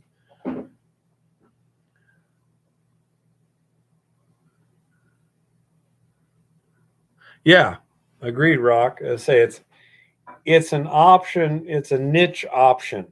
It fits between nothing and doing a fair amount, and that's why you have any permitting out of BLM these days is pretty hopeless. Yeah. Night, Ricky. Going to Missoula, huh? Coming through Helena afterwards? You could swing by. But yeah, I say sometimes it makes sense. Other times it's just hiring a blaster. You know, like if you were blasting for a foundation for a house or something, then you're probably best to just hire a blaster to do the whole job. And they probably drill it all out and then bring the explosives, shoot it, and then haul it back, haul the extra back, to their magazines. Now there's a question. Uh-huh. If you had, say, a patented mining claim, Yeah. you wanted to make a very big hole in the ground in a hurry, could you hire a blaster and skip all the permitting crap? There might be some permitting, but the blaster could do the permitting.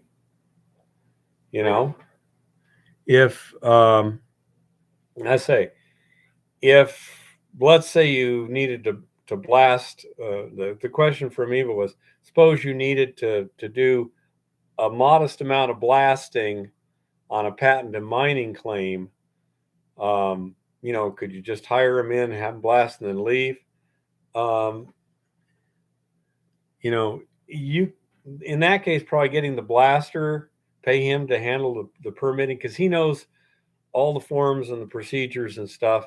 That would probably be a good way, especially the first time. What if you said what if you only wanted to blast a basement or something? Exactly. You hire a blaster for that. If you need to blast something that small, then you go to a blasting contractor usually and just say, here's what I need done. He's got the expertise, he's got the insurance, he's got the permitted magazines and everything. And say he knows all the procedures in terms of permitting. And as Honey Bunny says, work with them, the first time or two and learn what the paperwork procedures are. And then you can probably do that in the future. Say when you're doing a small thing or the first time, it might be a good idea just to hire someone the first time. Yeah, Rock. I understand.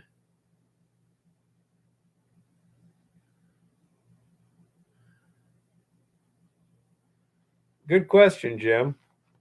The question is, Rock, how many times have you hired a blaster for testing?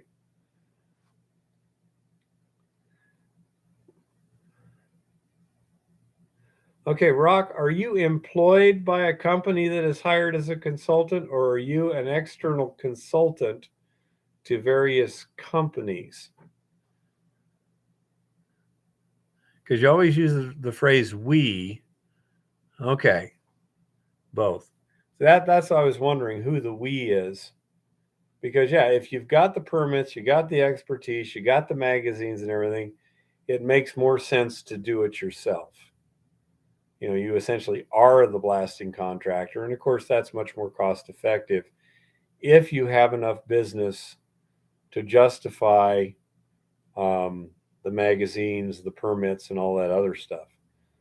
I don't know what it takes to get a blaster's license now. I had one a long time ago, 1980, 81, I think. And I didn't pay for it or anything. I didn't file the paperwork. I just took the test. The company I worked for handled everything else. And all I did was read the blaster's handbook and took the test. And that was basically it. I'm pretty good at doing stuff like that, where just read the book and take the test.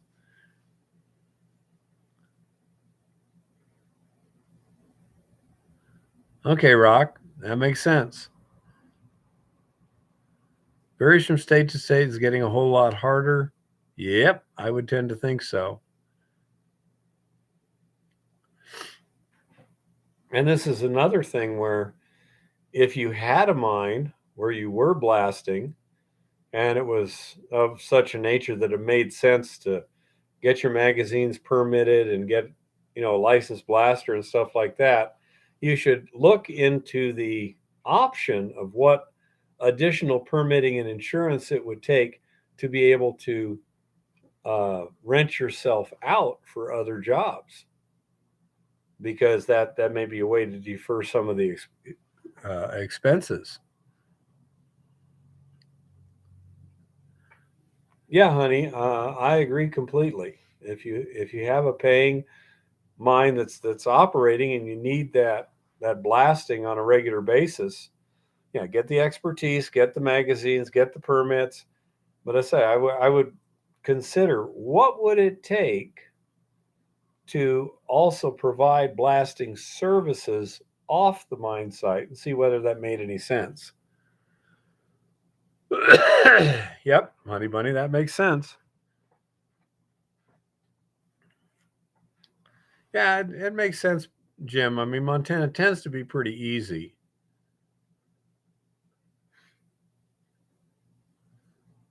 Not sure how easy that is to build a good one there, Honey Bunny.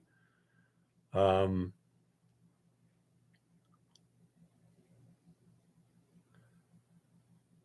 See, if you buy like an air track drill or something, you can go down to 100 feet without too much trouble. And you might be able to pick one of those up fairly easily. Now, if you need to go deep, pretty soon you start getting into a big truck mounted rotary rig, and that gets pretty expensive. But it's hard to tell.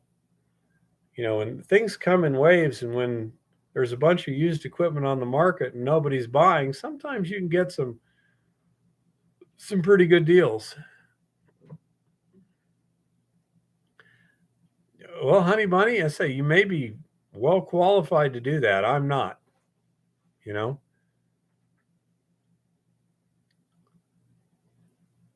What's what size drill steel and what depths are you looking at drilling to, Honey Bunny? Because you could use a well drill or something like that too. Um,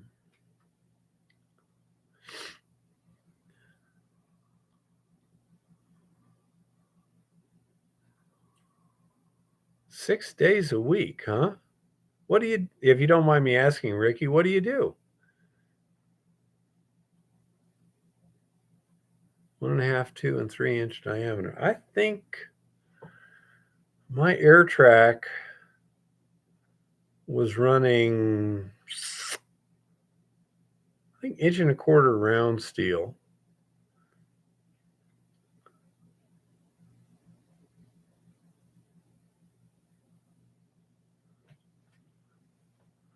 BQ, that's diamond core drilling, right? Rock? See, I never used core drilling. I was always just chip drilling. When you're dealing with disseminated gold, it makes a lot of sense. It's a lot cheaper and it gives you the information you need.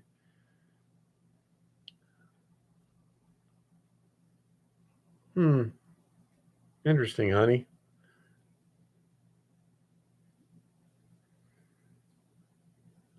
Yep, that's what Rock said. And in a lot of cases, you need to core drill. In the cases I have done in the past, we did not. Um, when I first started working at Chem Gold, we were drilling. Average hole was 100 feet deep, sampling 10-foot intervals. Every drill steel, I'd start a new sample, and we were drilling. Say it was like 1.25 inch steel, and the hole was 2.5 inches, 2 inches, something like that. And I say I'd have to drive a casing with a ring bit down.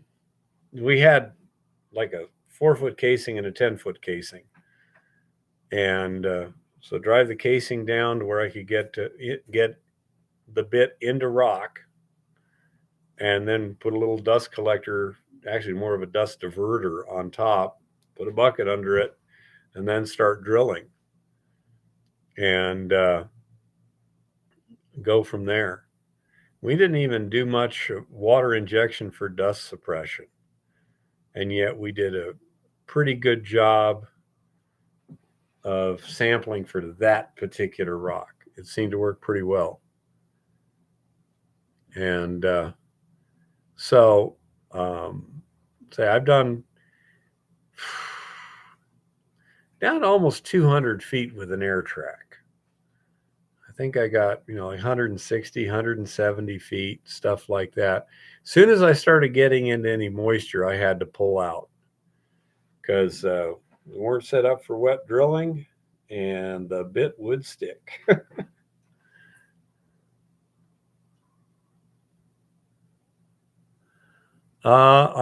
You say a drift, so I presume you're talking tunneling underground. Generally, if you're tunneling forward like that, about 10-foot deep holes, and yeah, I know, Rock. I had to be pretty careful. You don't want to stick a whole bunch of steel in the ground. It gets really expensive. But when we were drilling open pit, the benches were 20 feet high, and we were drilling 23-foot holes to make sure that the bottom was thoroughly broken so we could load it out right at that level. We didn't want to be bouncing off of rocks and doing this when we were loading. And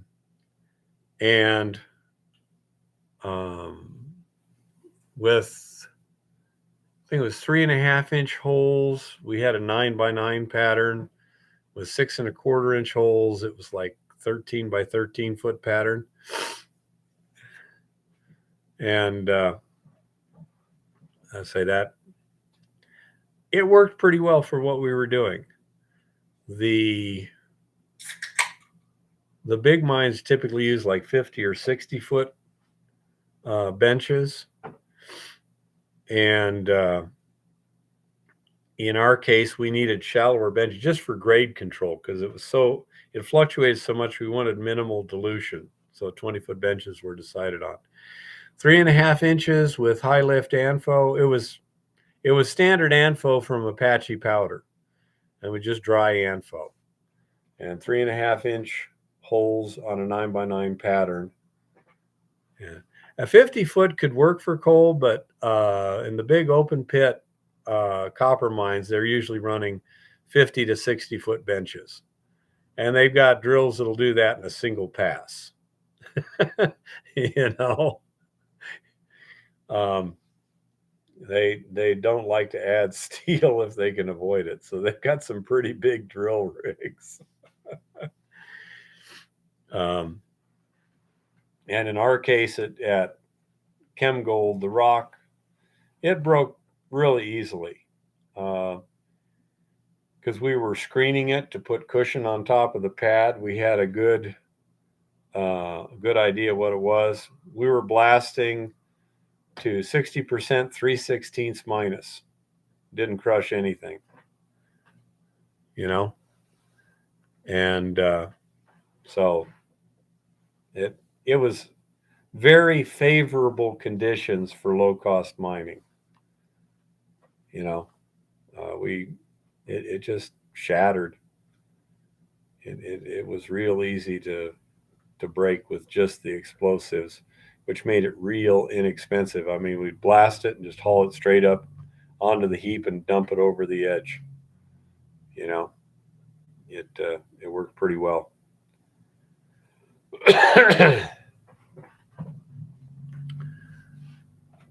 Oh, yeah. Everything at that mine was, say, it was unusually favorable. Oh yeah, yeah, Rock. It was. Our mining cost was I think it was $1 a ton back in the '80s, and that was drilling it, blasting it, and hauling it. The total milling cost was like another $5 a ton. It's building the pad, covering the pad, putting the drainage on the pad, and getting everything stacked. So I say it was unusually favorable considering the small tonnages we were moving, the relatively small tonnages. Absolutely. I mean, we started out with a 996 loader, 966 loader, and a 10-wheel dump truck. you know.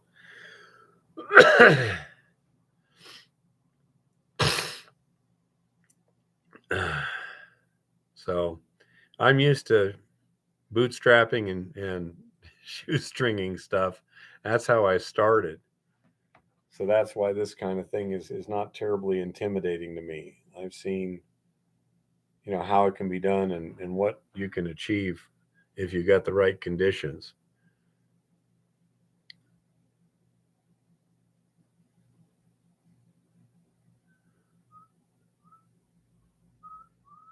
Jeff, did they have your company doing reclamation at those prices? Were you talking to me, Honey Bunny? We never even got into reclamation while I was there. So I don't know. I mean, we just kept expanding the heap. I was there for about 5 years. So I'm not familiar with the reclamation costs at my mine. So I could not tell you. Yeah, nowadays they do require that. I'm not sure what was required. And I say I never got into that, and it wasn't my job to do the long range planning. It was my job to do the day to day execution. I was the mine operations foreman, and so that was engineering. That was their department stuff. 3, 4, 5 years down the road, that's their job, not mine. Mine is they tell me what they want moved, and I move it. And hopefully they leave me alone to get it done right. So yeah, that's what we did.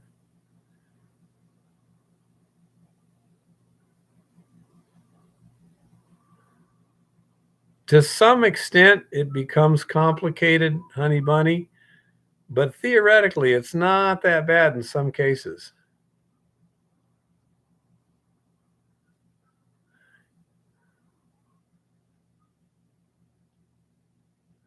Well, and the thing is with like an open pit or whatever, you can't do anything to the pit until you're done digging, and same like with a heap leach. Until you're done leaching it, you can't reclaim it. And in a lot of cases, those heaps might be leached for a couple of years after the mine stops moving ore, because it is so cheap to pump solution. Once the ore is stacked, you can make money for quite a few years just, you know, scraping the bottom of the barrel, so to speak. You know,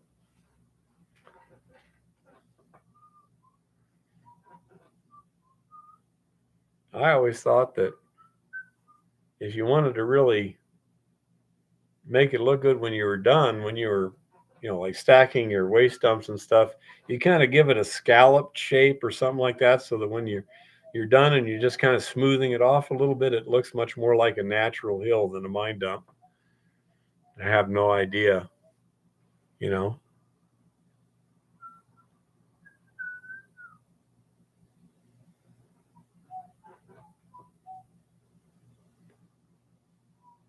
Planning is key to a profitable mine plan. Yeah, miner Jim. Yeah.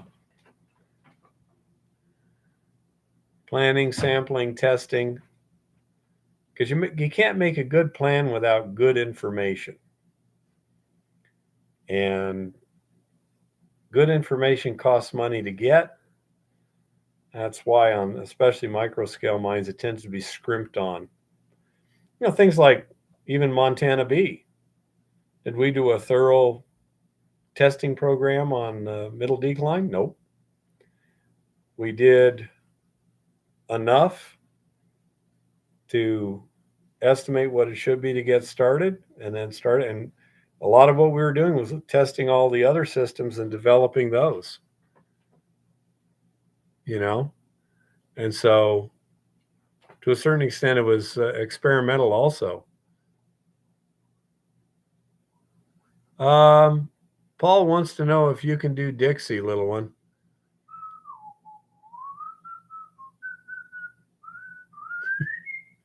There you go, Paul.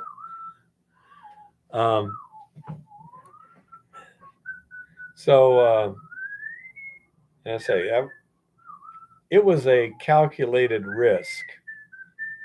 Okay. The stuff we were hauling from the lower decline dump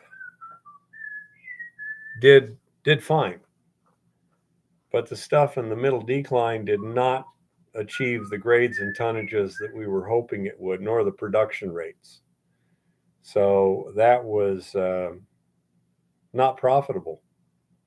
I mean, get right down to it, So that's not a good place right now, Paul. What? He lives right on the line here in Pennsylvania. Yep. Oh boy. Yep.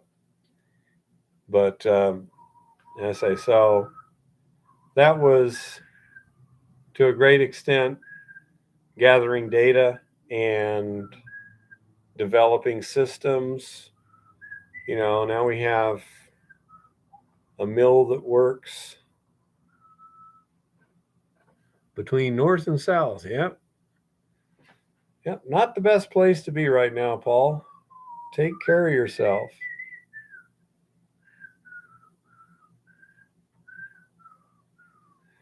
I'm not sure how much that applies here, honey bunny.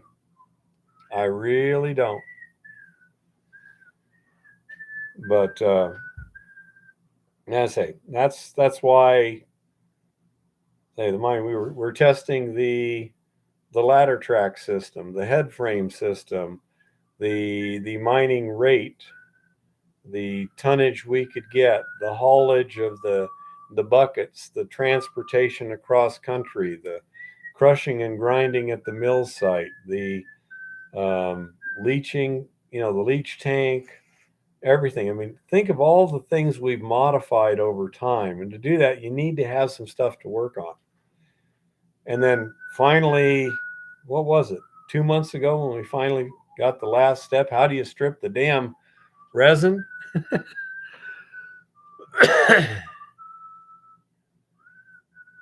And so again, it wasn't, luckily, it didn't have to be profitable to begin with, to be valuable. Now that we got all that other stuff done, it needs to basically be profitable fairly quick.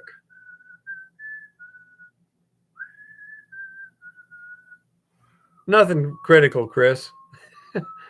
What's with you and Lauren? Chris apparently was sleeping too. So, as I say, it was, money sunk, but in many ways well spent. This way, once we identify something good to be, and that may be,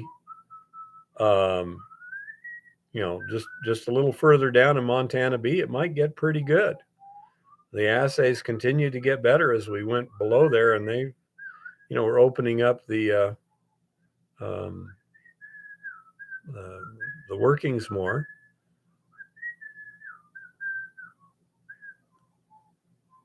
Yeah, honey bunny, it's not well, it's fairly predictable once you get there, but it changes so much. And I say the good solid quartz in Montana B sucks. It is hard. It's also hard on the milling equipment. Yeah, it's pretty abrasive.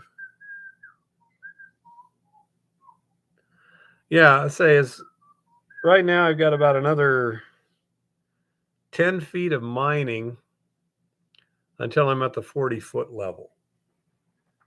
And at that point, we'll have that whole station to clean up and everything. There's going to be a lot of midden to haul out.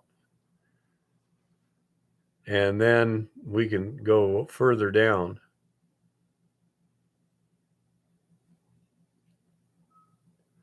Oh, interesting, Rock.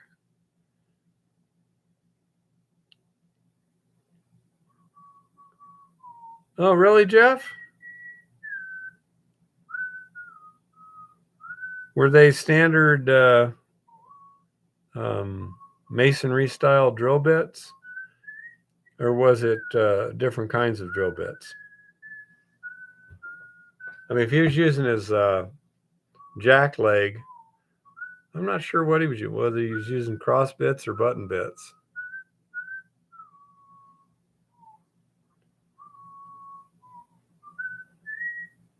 Were these honey bunny? Was it basically like a standard two carbide masonry bit? Okay. Well, I'll have to take a look. This is in the last week or so.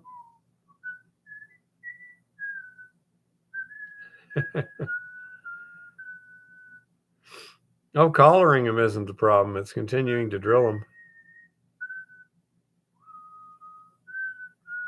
Really, honey? Okay. The ones from Sierra Blaster were pretty good.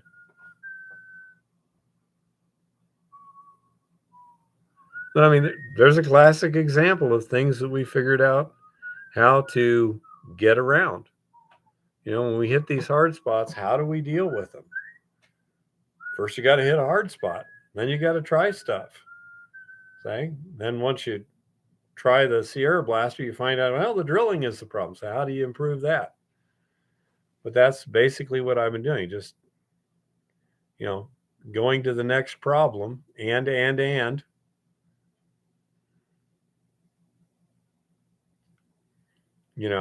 I mean, that's the way you deal with these things unless you're extremely knowledgeable and have a big budget.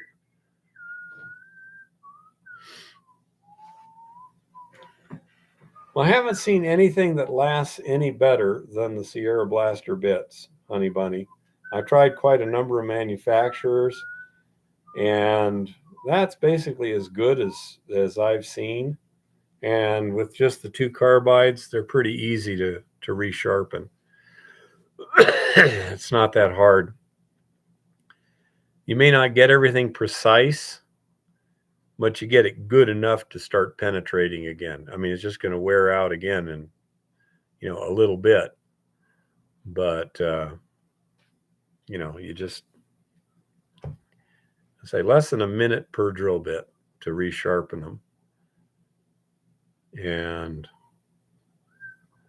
I don't know, half a dozen drill bits will get me 3 holes or something like that. Yeah, 10 millimeter, Chris. I'm not sure what the brand is. I don't have any sitting right here, but I got them from Sierra Blaster. They got the long ones, and they were reasonably priced. I forget what the price was, on the order of $10 each or something. Yeah, no, they weren't Bosch. Pretty sure, Chris.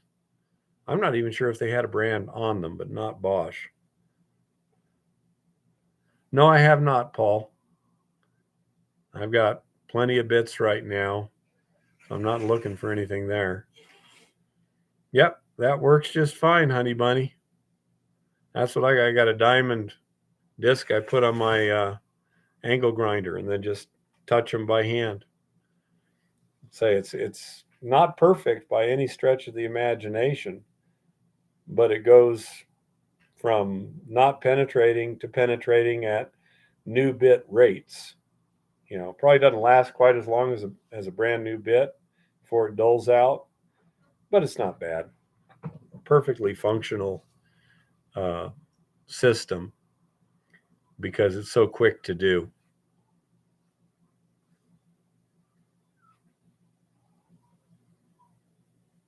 Okay, Paul. Now I'll have to see. The other thing is I need long bits. So I'd have to see what they have. We do have a Fastenal here in town.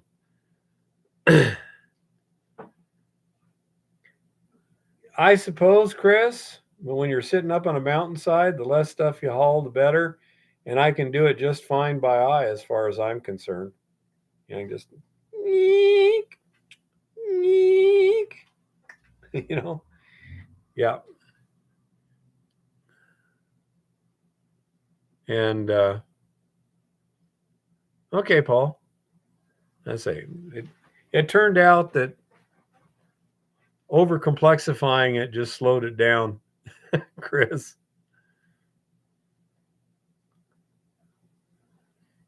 Yeah, so I just brace it, set my grinder, going yeek, done.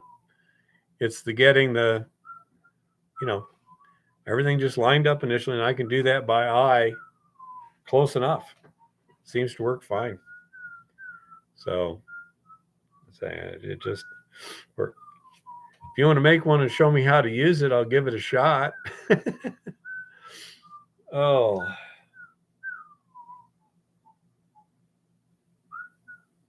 dearie. Well, I'm feeling a little more awake. Don't ask me.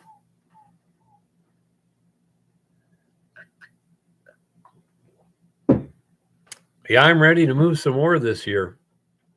Now I got to find some. Then what would suck is if we go up to the top of the hill, it's got good grade, but metallurgy is different. That would suck, the big one.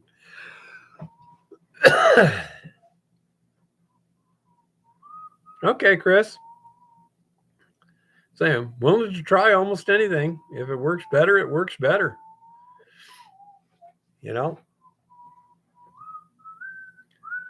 Oh, dearie.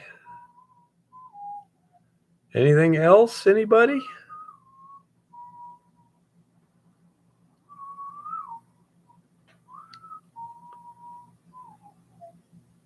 PCBN.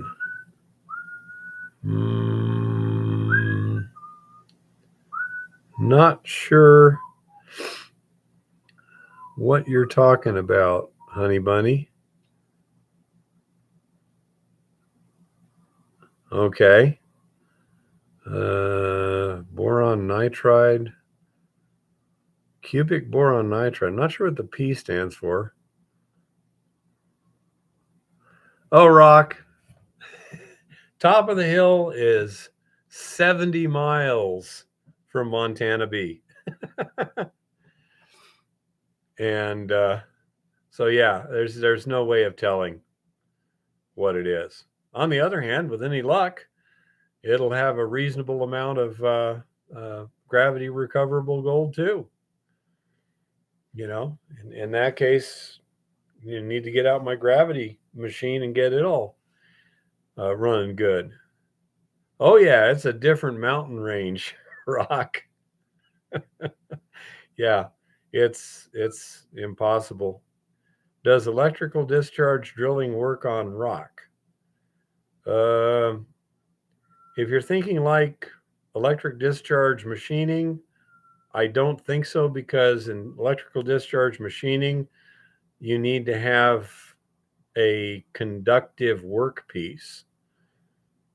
And that's, the rock's generally not conductive.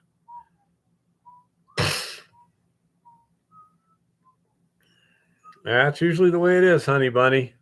Nothing's as simple as you wish it would be.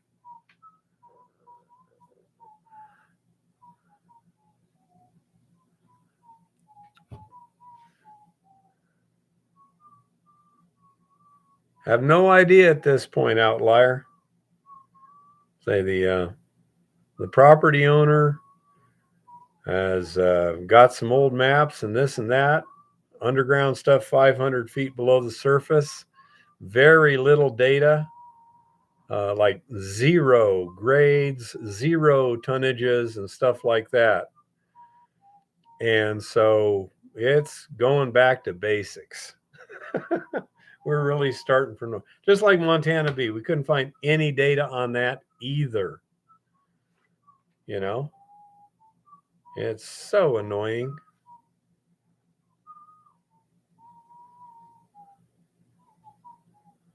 I say it's one of those things.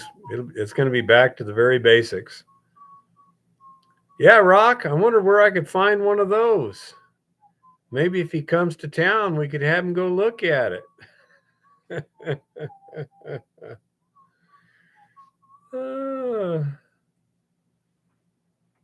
I say, we shall see. You got Rock planning to probably go to Arizona, which sucks rocks. He is going to Arizona. Not probably. And Arizona sucks rocks. Yeah. This is a known fact.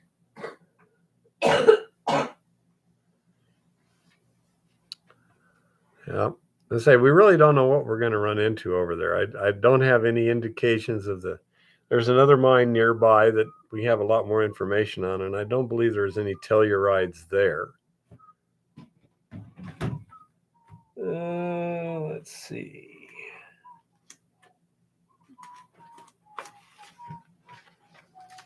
That looks like a report. Yep.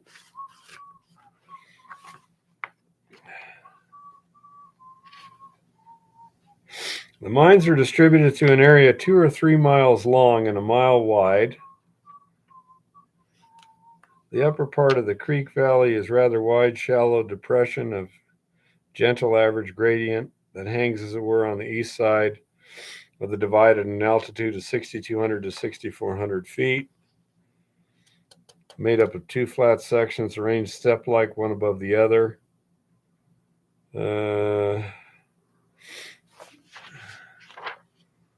This area, main spurs are generally surrounded by flat or gently sloping surfaces at altitudes of about 7,000 feet that cut across the rocks without regard to their composition. The ore bodies or veins that have filled open fissures in some localities have also replaced the country rock. The blah blah and blah blah veins are members of a group that trends south and dips east. So far as known, that group combined to a narrow zone in the western part. The veins are commonly 3 or 4 feet wide and persistent along strike and dip. They are chiefly composed of quartz that shows a dense, rather coarse granular texture and possesses features that suggest a replacement of wall rock. The ore from the southward trending veins is, as a rule, moderately rich in gold. The pay streak is characterized by iron oxides, some of them evidently derived from the oxidation of pyrite. Malachite and azurite occur sparingly in the upper parts, but in a layer that is barren of gold. This other vein trends west at right angles to those veins, dips steeply north, and cuts the contact metamorphosed sedimentary rocks that adjoin the granite. It greatly exceeds in size any known members of the other group. It's further characterized by the fact that it's largely composed of lamellar calcite and quartz, which together form a gang of striking appearance. Similar appearances. Calcite is generally present. We may be able to find it. Replacement molded upon the Wow. calcite plates. If the physician were filled with new quartz, would be like that. Okay, this is totally weird.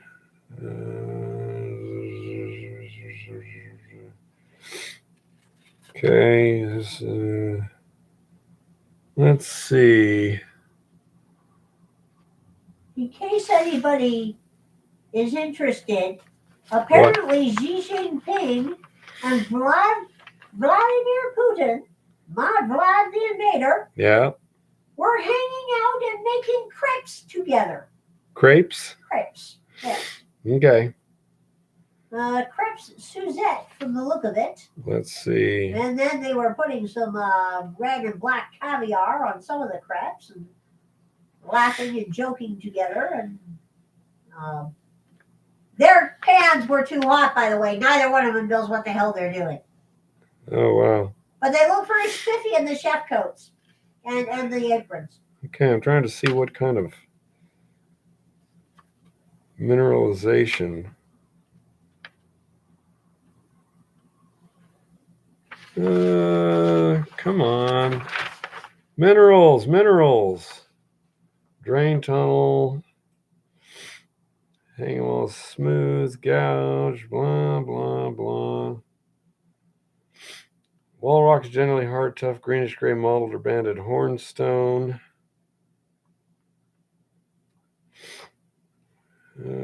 Quartz containing small amounts of iron, manganese oxides.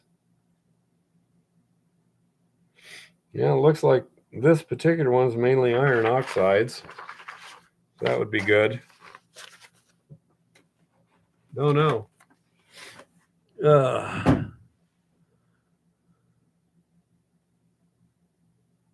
Good night, Paul. That is just crazy. The chefs. Rock wants to know, sure they weren't making blinnies, Eva? You eat caviar with blinnies. Well, actually, they could very well be Blinny's Rock. All I can tell you is the chefs were standing right there watching the two of them using way too hot a pan and using very, very sharp metal spatulas on non-stick pans.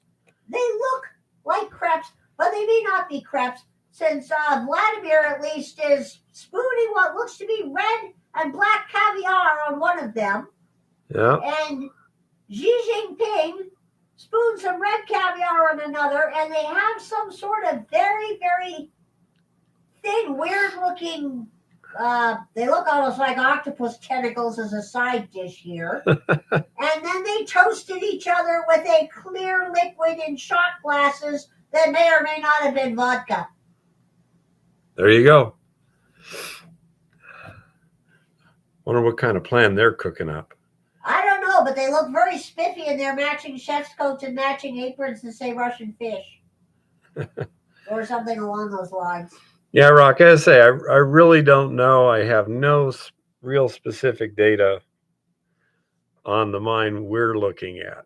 So I say it's going to be a bunch of,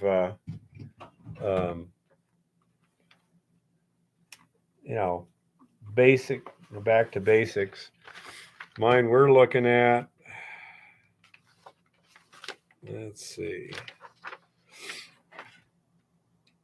Principal working is added at an altitude of 6,500 feet, driven northward for a distance of 2,000 feet or more. At 1750 feet, drifts are run 1,000 feet or more west and 150 feet east. At 800 feet, it passes through a vein 4 feet wide, and at 1750, it penetrates a zone of crushed rock and vein quartz about 40 feet wide. The zone is developed by the drifts mentioned. The west drift shows considerable quartzose vein rock on which stopes have been made in several places. The east shows open fissures is lined with red clay and accompanied by more or less quartz. A considerable amount of ore from the stopes along the west drift is said to have been run through the mill, but information as the proceeds is not available. The vein filling is chiefly quartz with more or less lamellar calcite, similar in appearance to the ink and other neighboring mines. It contains open spaces or vugs lined with free quartz crystals and shows scattered small grains of iron oxides, some of which are evidently pseudomorphs after pyrite. Specimens from the east drift contain streaks of a carbonate that weathers brown owing to the presence of a little iron. So, as I say, very bizarre. I wonder why they're cooking together. That was a very congenial photo op. Yeah. All kinds of smiling and happy stuff. Could be rock. As I say, we don't have a whole lot of money to open up all the old workings and get in, a quarter mile into the mountain with the ventilation and ground control and this and that and the other. So we're going to have to look on surface first. Something that big, 1,000 feet long and 40 feet wide and only 500 feet below surface, steeply dipping. Yeah, we should have a surface outcrop somewhere. So, and that's why I suspect that they had identified that surface outcrop first and then drove a tunnel into it. That's my guess. We shall see.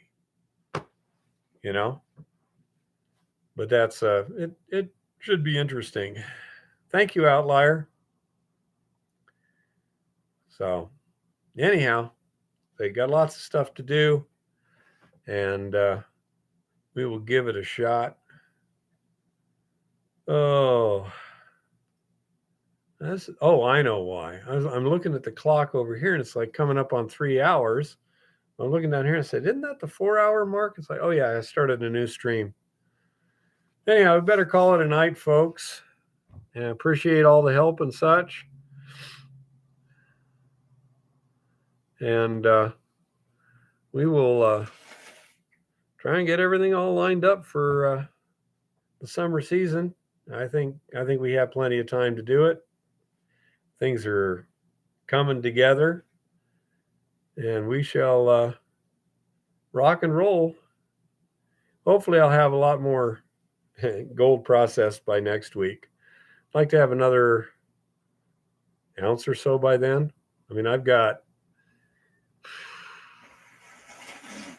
right now 13 or 14 grams of electrolytic concentrates for Eva to smelt down. So that should be like 12 grams of gold right there. So we shall see. Yeah, Jim, you take care of yourself. Hope you get better soon. Everyone wants to see you again. Anyhow, any final questions, anybody? All righty. Since there are no questions I can think of, thanks, Rock. Thank you for showing up again. So happy prospecting and keep it safe out there.